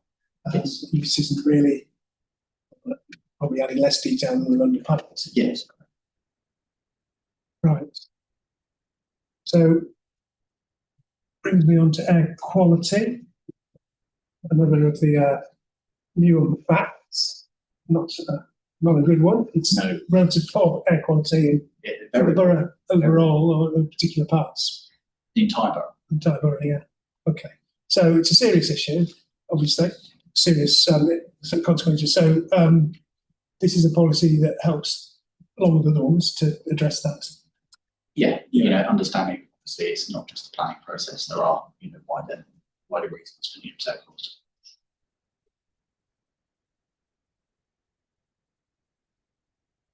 And again, this is a design approach, isn't it? So yeah, it's encouraging that assessment to be made and measures to be taken.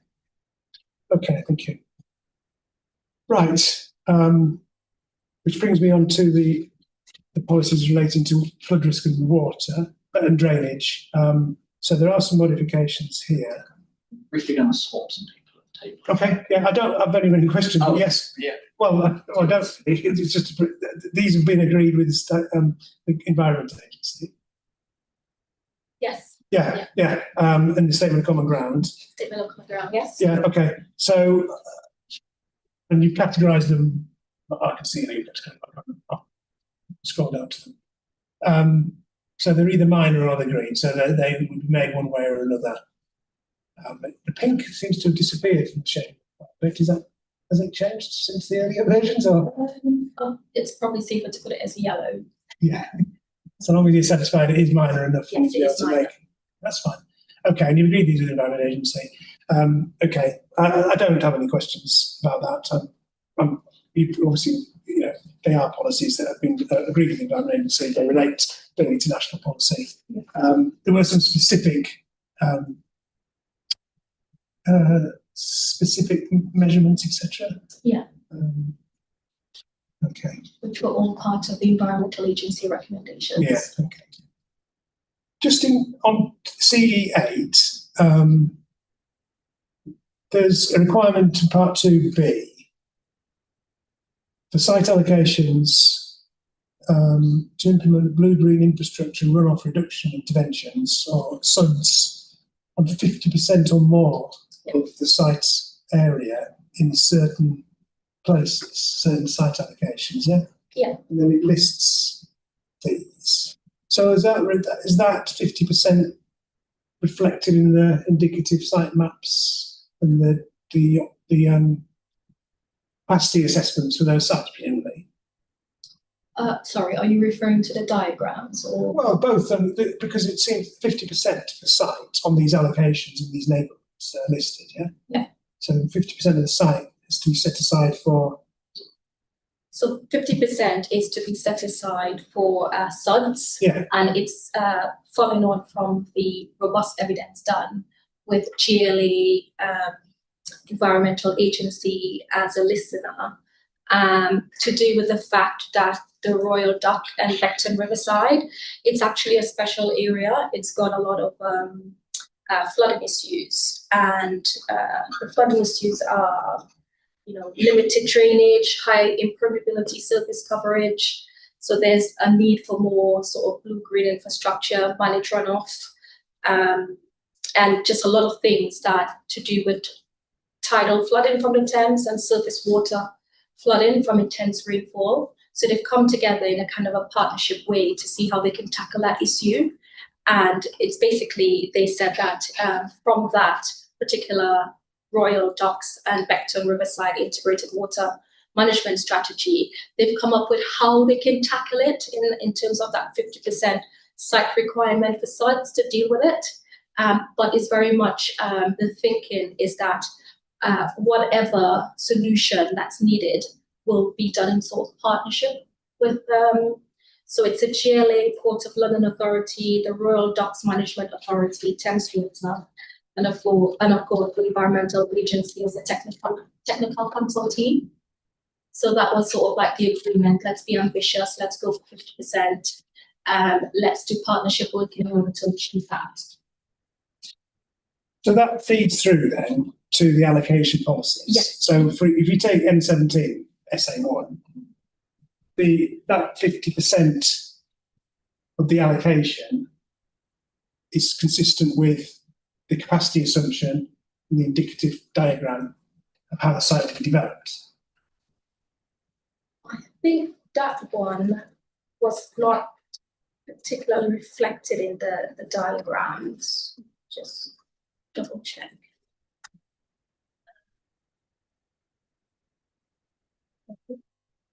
What I mean is, you can accommodate the amount of development in this sort of layout on the side and achieve 50% of the site being set aside for SUDS. Yeah.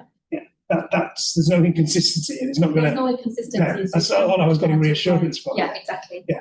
So if you look, so the green areas and the other undeveloped areas on this site map, yeah, they'd be where the 50%. They could be accommodated. Yeah, in different ways, in different parts. Yeah. Okay. Fine. Right. Okay. That's all my questions and things to explore under the Matter 11 CE policies. Any last chance for anything anybody wishes to say before we have another short break? Okay. Sorry, is there anything further that you wanted to say on the no, okay. Right. Excuse me. Right, it's 3:45. Let's just have a 10-minute break, and then we'll come on to Matter 7 for the Dipsy Traveller accommodation. So thank you again for those that are departing for contributions today, and I'll see some of you again. So part 2 will resume on this. If you want to move down here, probably easier. Yeah. So we'll just have a 10-minute break.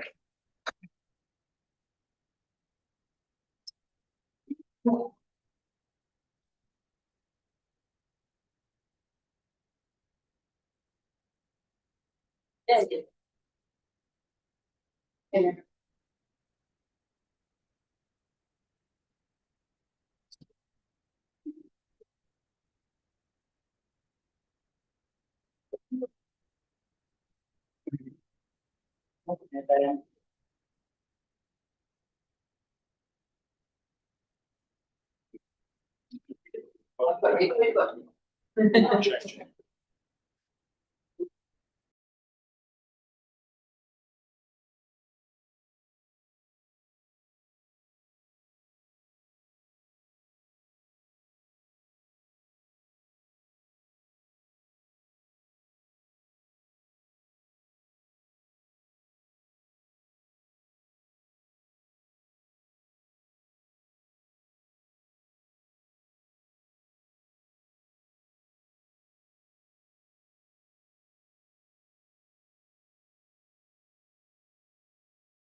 Okay, it's 10 to 4, so we will resume on the next agenda item, which is matter 7, gypsy and travel accommodation.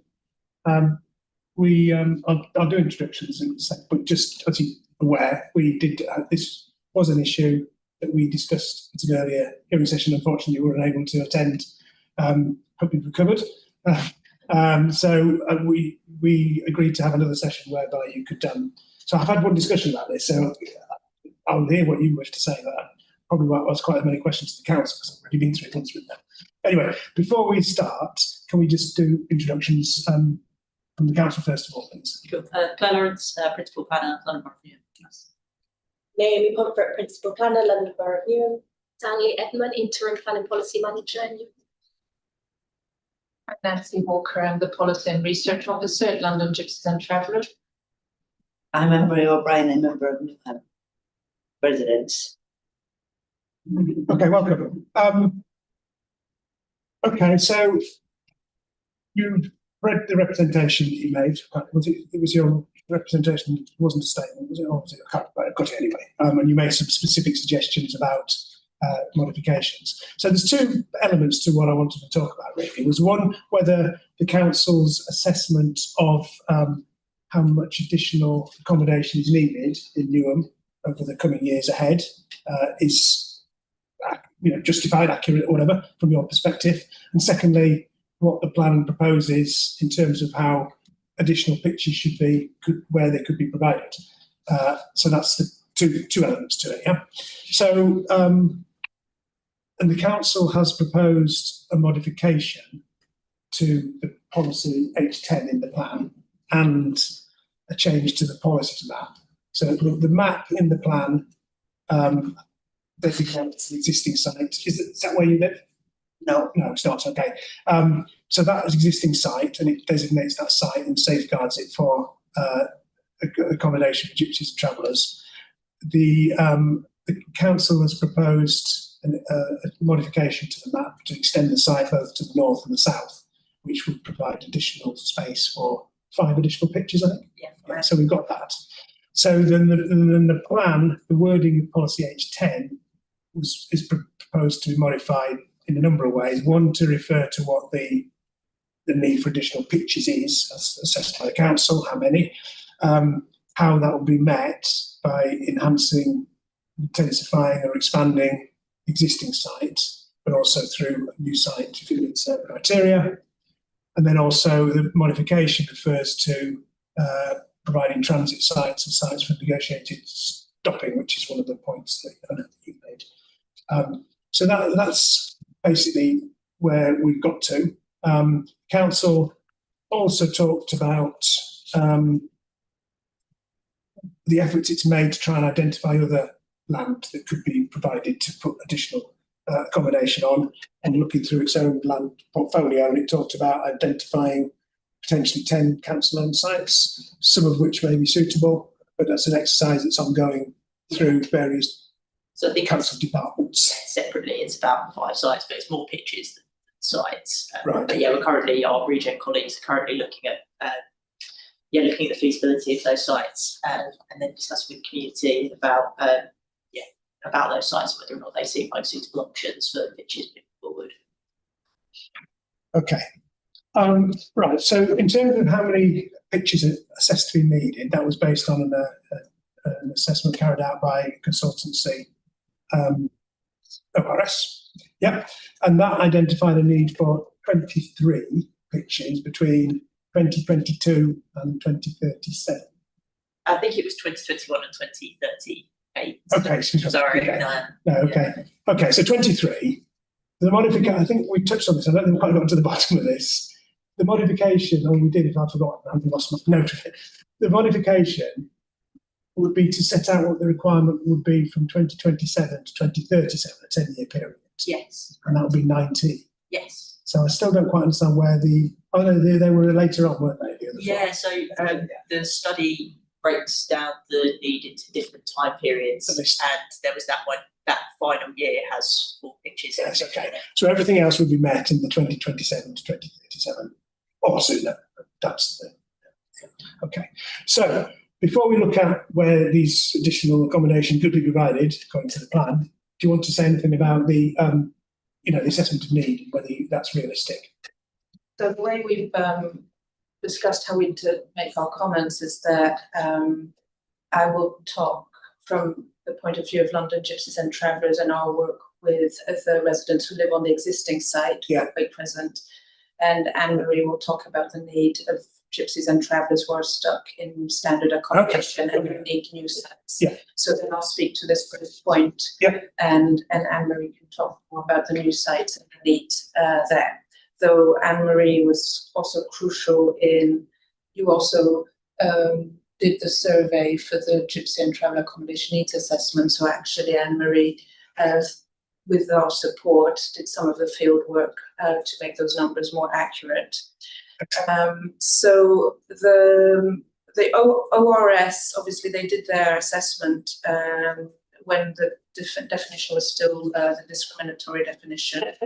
That has changed, but they did include one that was according to the London plan definition. So that's how they arrived at 23.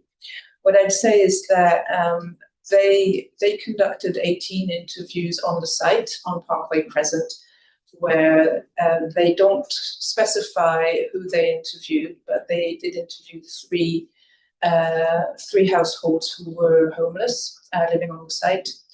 And they came to the conclusion that on the site itself, they need 20 additional pitches. So that's just the need that comes from the people living in Parkway Crescent. They only conducted 3 interviews with families living in bricks and mortar. And as a result of those 3 interviews, they identified the need for 3 pitches. So that means that all of the families that they managed to interview in bricks and mortar needed their own household pitch. So that's how they arrived at 23.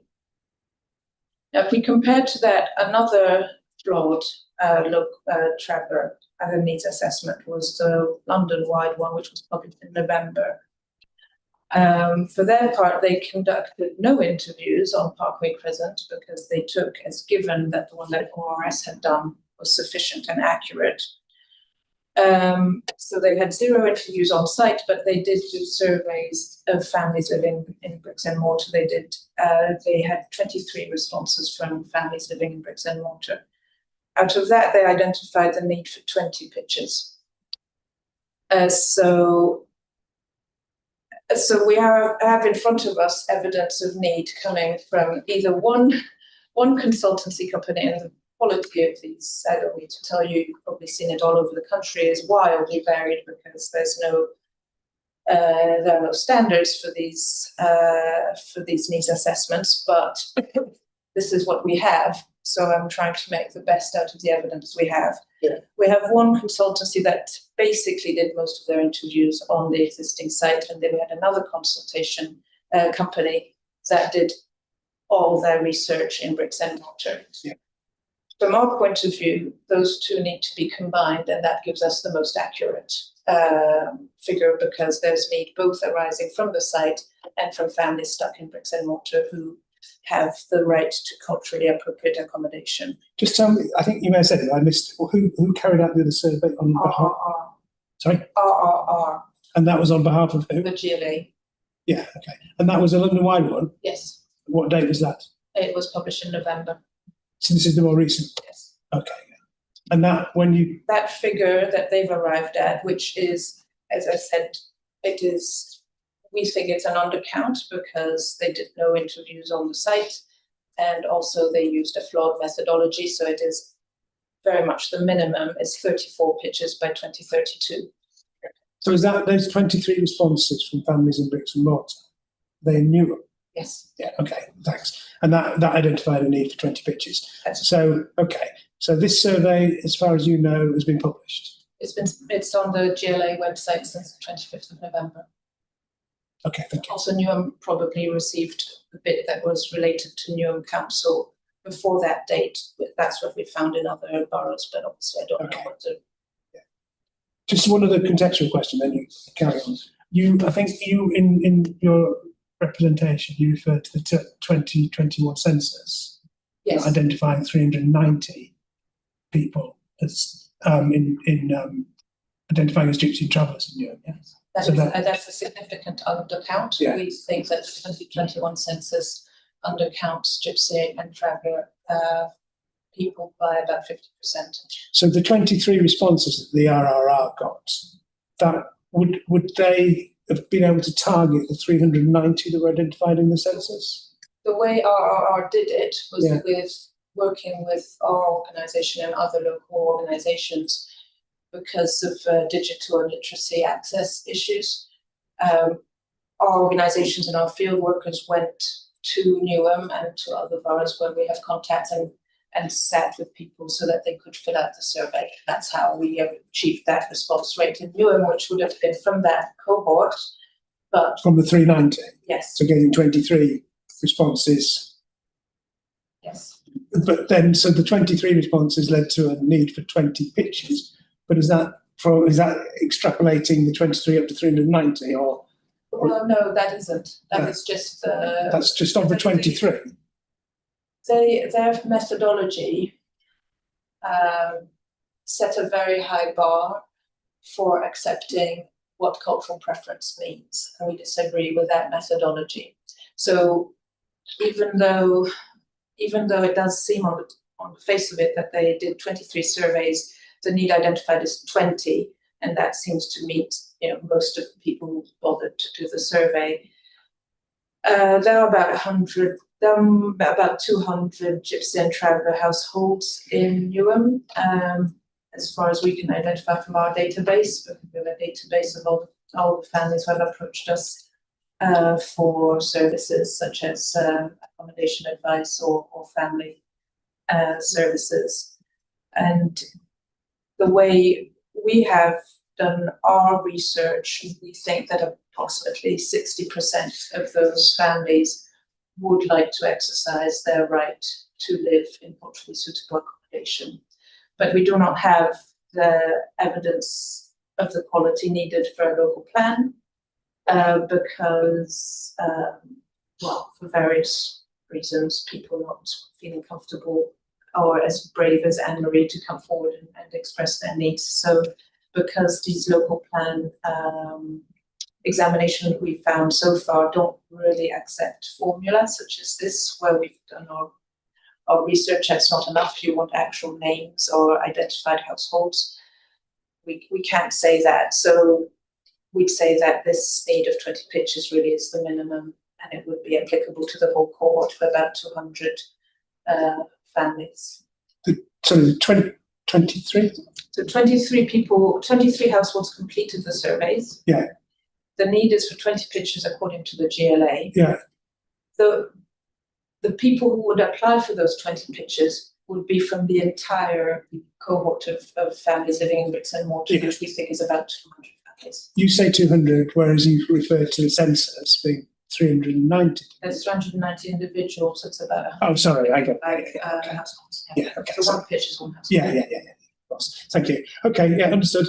But then you would say, well, that's that element of the need, and then what the council identified of the need arising from the park side. Parkway present. Yeah, that's additional. So you put those two together, so you get the 23 from the existing community on the site, and then the additional 20 needed in a new site or sites. So in total, what LGT would say is that definitely Newham needs 40 pitches. Yeah. And that's now, is it? That's so now. Because the 20 from the people living in bricks and mortar, it's not future. It's like if there's a suitable site. Yeah. So we are glad. Obviously, there's a great progress that Newham does acknowledge that there is unmet need, because a previous local plan did not acknowledge that. So this is great progress. We think it's valuable to put in the number that you can rely on the GLA for backing you up on that one, the 34, because you can, and that will enable not only, let's say, as a council to justify allocating sites to it, but also if people come forward and want to submit their application for self-built or private sites. Okay, so let's pause at the need element before we look at where the need may be met. So I think I understand. I was getting the council. So as far as you're concerned, this GLA survey was published in November, so it's public domain.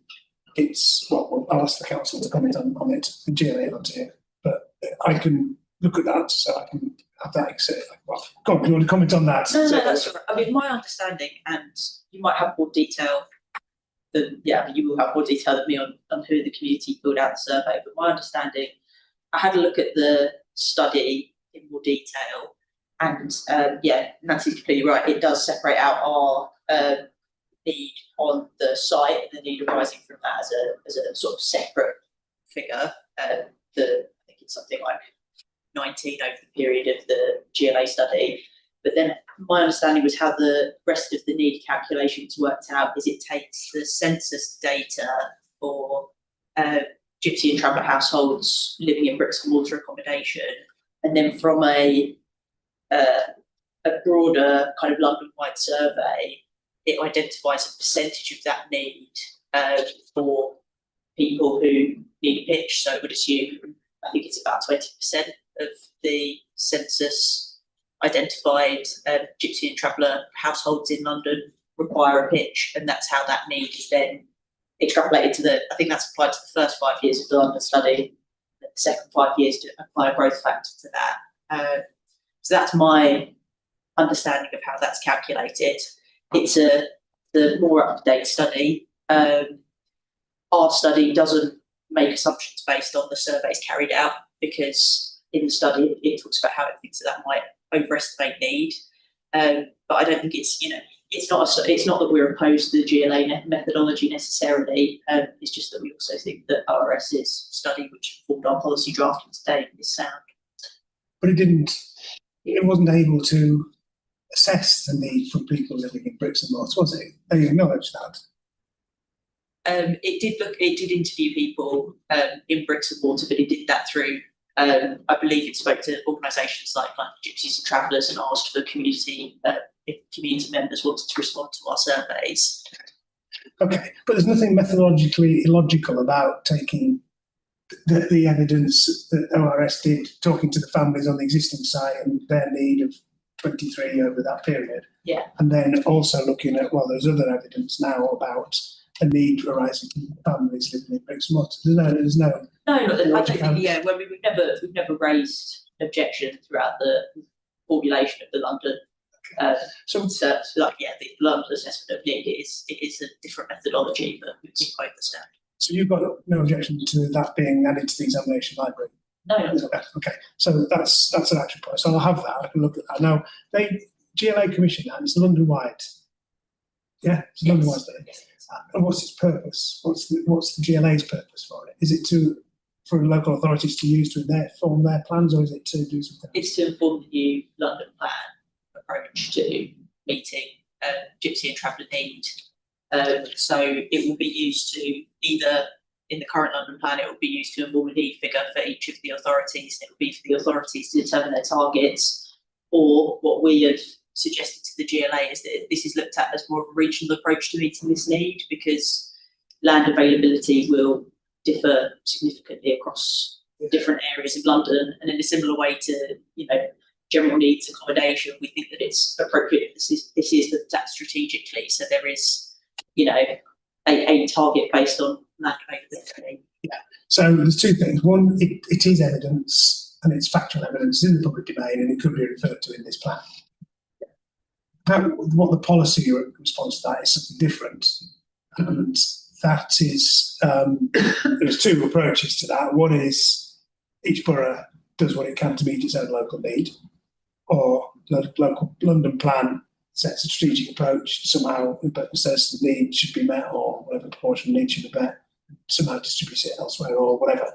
So we don't know what that is. Yeah, I mean, I might have misinterpreted it, but when I was reading the new MPPF, there seems to be slightly more of an emphasis on London setting a requirement for pitches as well as for general needs targets. So, but I guess that could change as the consultation goes on. Okay, understood. So, right, on the needs side still, anything, yes, you put your name on plate up, yeah, please. So we do agree with you that ideally the GLA would do a strategic study for the whole region. but also Newham has historically always been a place where gypsies and travellers lived and made stops, and there might not be land available right now, evidently, or you said you've looked at 10 locations, which is great. But this, and I know you can't address this, but this is a historical erasure of a community that is part and always has been part of this landscape. And so we just don't want a situation where through lobbying to the GLA, each borough kind of tries to, which is definitely what some of the boroughs want to kind of move on the travellers to the next one. And the numbers that are, because as I said, they use the census numbers, which are a known undercount. Even the Office of National Statistics says that it undercounts travellers. This is definitely a minimum number, and so maybe, I don't know what we'll agree on today, but we'd say 34 would be the number you could definitely put in, but that would be a number for you, and then there'd be extra strategic. Yeah, okay, sorry, where would the 34 come from? If you've That's got 20... GLA, that's the GLA. So the GLA, it is very tedious, but even though they basically took the Newham local assessment as a kind of given regarding the need from Parkway Crescent, they derived the need for 14 pitches rather than the 20. Right. I can read this report. Yes. Okay.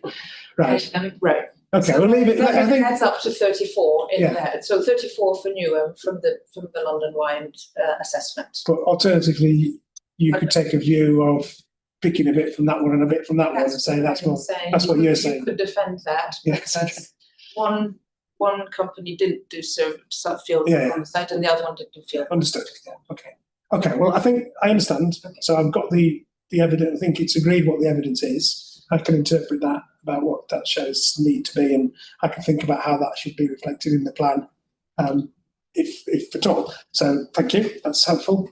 So in terms of what then the plan does, in terms of saying how that need should be met, as modified in relation to the 23 or 14 arising from the existing site, it seeks to meet that need through intensification and expansion of the site, and a modification is proposed to explicitly identify an area to the south and an area to the north, which I think the council owned. Yes.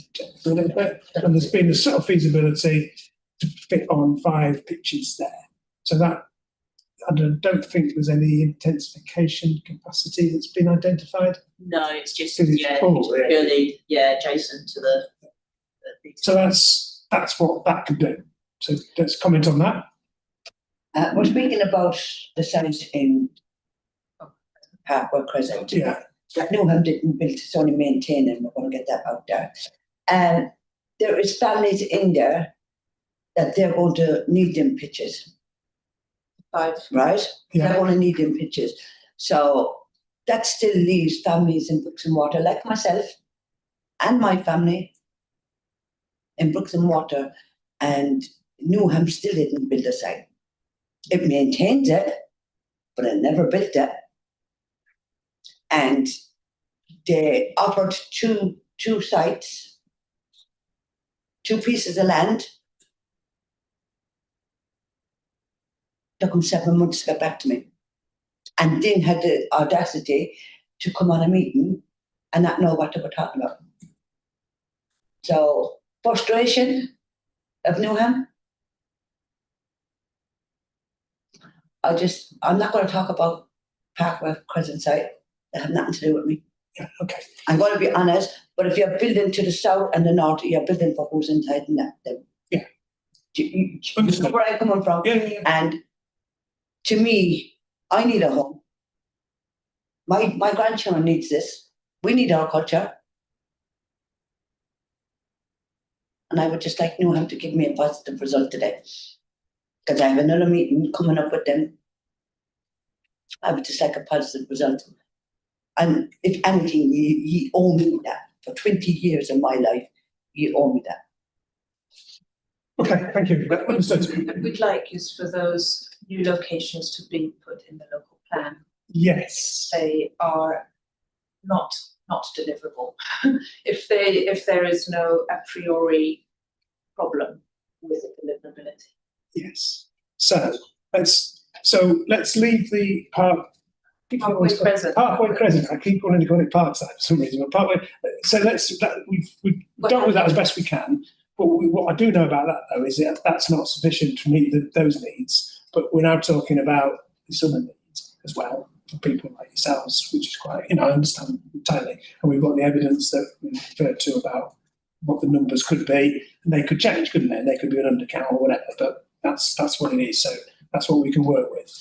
So what does the plan do at the moment then? It sets out a criteria-based policy to allow new sites to be put forward, but obviously that requires a landowner to come forward or a member of the community to be able to buy a piece of land and put it forward. So that's what we've got. Other than that, we've got the council, we've got the planning department here telling me that they're working as best they can with the other departments in the council that are responsible for land ownership, etc., to try and work out of the council-owned land where additional sites could be. When we had the conversation last time, it was left at the point where they were saying to me that yes, we have identified a number of sites that may be suitable, 5 or 6 that may be suitable. I don't know if they're in the public domain or not. They are in the public domain, and there isn't enough certainty to be able to put those forward either by the council as landowners saying they'll be available, or I suppose that's it ultimately.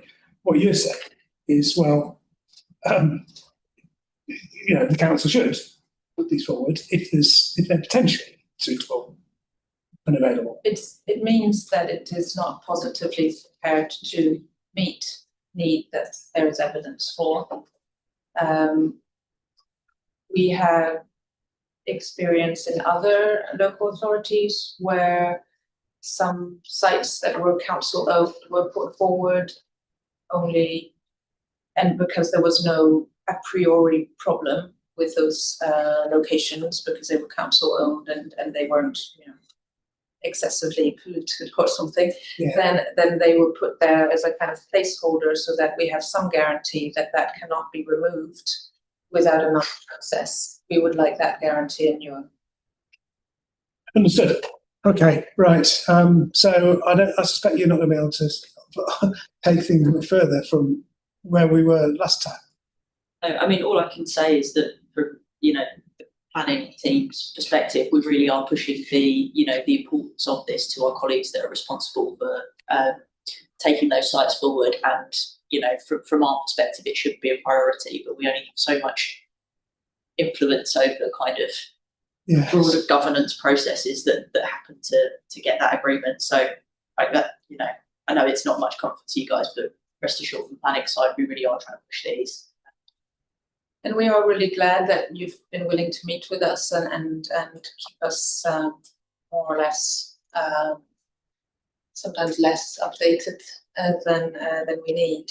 But there is a real urgency, and I think, Anna, you can explain a bit about the family members who are homeless. Yes, I have 3 at the moment that's homeless. The 3, you have met them in the meetings from the television, what's the name of the Zoom meetings. You see it. You heard it. We don't make it up as we go along. You know the need. You came into meetings, the last meeting we had, and no one knew what they were on about. No one knew about the two sites, the 2 pieces of land that was allocated. I can't read or write, and I found that out. I can't read or write, and I found out they got 2 million to build these. And it's by law. We're not asking anyone in this room anything to go against the law. We're actually going by the law. You know the need. Sometimes you forget the need. Sometimes you just We're nobodies. But you know what? I'm somebody. I'm Emery O'Brien. I've got 9 grandchildren. I've got 3 daughters. One had a mental breakdown because she was in bricks and mortar. I suffered domestic violence. I had no choice to go into bricks and mortar. If I told you my story, I would bestseller. Bestseller, no doubt, bestseller. I'm 20 years to get to a room like this. I have been through what mayors, I have been through what prime minister, you name it, I've been there. You have the money, you allocated land, and now you're coming back to me telling me you don't know about the money and you don't know about the land. So from my perspective, from a council, how can anyone go into a meeting and treat me that insulted? How can anyone, just because I'm literate, and that's stupid, you know. God didn't give me a brain to know what's on that paper, but he gave me a mouth to speak it. And that's where you're underestimating me. You think I'm going away. But as long as I've got breath in my body, and I've got 9 grandchildren, as long as I've got breath in my body, Newham will be kept accountable for what they have to do. And you talk about mental illness, you talk about suicide. We have the most in our priority, in our travelling community, have the most of suicides because they got no one to talk to. We have the most of domestic because the system, we can't go to because we go to the system, we're turning into bricks and mortar. Our lives is forgot about. And not once did we ask a council, not once did we ask the law, not once did we ever go to an authority and demand for something that we weren't entitled to. Just like the next person, it's on the law. It's on paper that we're entitled to the sites. Newham have to build sites. It's the law. Okay, thank you. I do apologise. No, you don't. But I'm 20 years repeating myself. Yeah. Okay, look, thank you. It's very helpful to have that contribution. I fully understand. And what I need to do, I think we've agreed of what the evidence is about what need is, and you've obviously confirmed, you know, from your personal experience about the reality of that need. What I've got to decide is how the plan at the moment doesn't make provision for anywhere near the 23, let alone the 34 or the 43, whatever numbers, you know, we end up thinking about. And so I need to think about what that requires in terms of the plan, what the plan could do or should do. At the moment, we have a policy, as I say, that is supportive of sites being put forward, but how effective, you know, that isn't necessarily an effective approach, which is, you know, the point I understand that you make. So I've got to just think about what next I can suggest be done. Thank you. Yeah? Thank you. That's okay. So I don't think there's anything more. There's no, I mean, we talked about it 2 weeks ago. The world was ongoing. There's discussions going on about these few sites. They're not in the public domain. I understand the council's position. There's various things I can do. Obviously, you know the range of things I can do. I can say that the plan's not sound, it needs to be modified to make it sound, and I can suggest how that should be, or I can ask you to suggest how that should be. I know where you're personally coming from, but I also understand what your position is in terms of the council overall. So I can think about how I best express what happens next, if anything, in terms of where we take this forward. So what I have said is I'd like to see the RRR study, so you can provide that, and we'll put that in the examination library. I'll have a look what that says. That only deals with one side of it. In effect, that is what it is. It's evidence, and it's quantified evidence. Then the other element, as we talked about, is what the plan actually does in terms of trying to identify sites or whatever. So thank you for your contributions. Hopefully you feel that, you know, I've heard and understood what you said, and what happens next is there will be a note from me that you can look at and you'll see where that leads. So there isn't any conclusions today, I'm afraid, and it's just more broadly, this examination of this plan, which is a very big document, which you've got one policy in it that you're concerned with. So I've been through most of it now. We've got some more hearing sessions this week. I'm going to be coming back in a couple of weeks' time for another day or two. then it's possible that an issue like this will be discussed again, depending on what I decide needs to be done. So it may not be the end of this examination. In terms of what happens in the future about the council provision, well, all I can do is recommend what this plan does and set the framework for that. So, okay. Thank you. So thank you very much for your contributions. Anything else you want to say? Okay, thank you. So, sorry, just on some detail points. Your representation made some other. The transit. Well, it was about the transit, and the council's done something about that. But there were some other policy points elsewhere in the plan, which again I think the council's picked up on. About, well, for example, in the housing mix, when it referred to reference to needs, and it referred to the assessment of travel needs as well. Yes, it did. Yeah. So we made the modification to policy H4, which is the housing mix policy, to reference the gypsy and traveller accommodation assessment. There were a couple of other modifications proposed, but I think we felt that it would be difficult to include those. I think one was for the small sites and one was for affordable.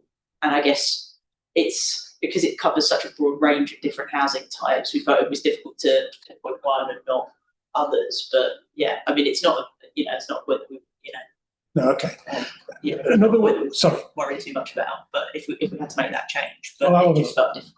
The other one I did want to ask you about actually was the monitoring framework. I've avoided looking at the monitoring framework in the plan because, I mean, the council is responsible for monitoring the plan and the policies should be monitored as the policies are. But I think you pointed out, you'd looked at the monitoring framework, it didn't seem to tie back to... Yeah, the numbers were just different. Yeah.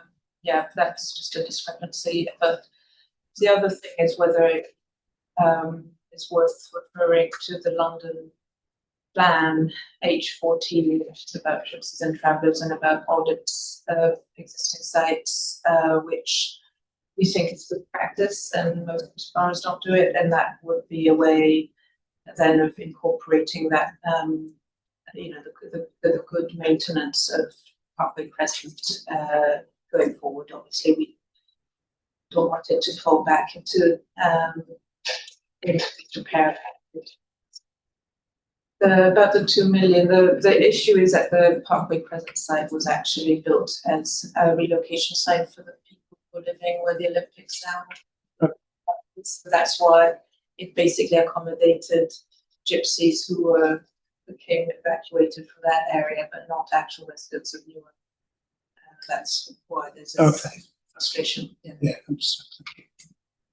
The other issue about the flood risk, we agree with you that there should be an exception test.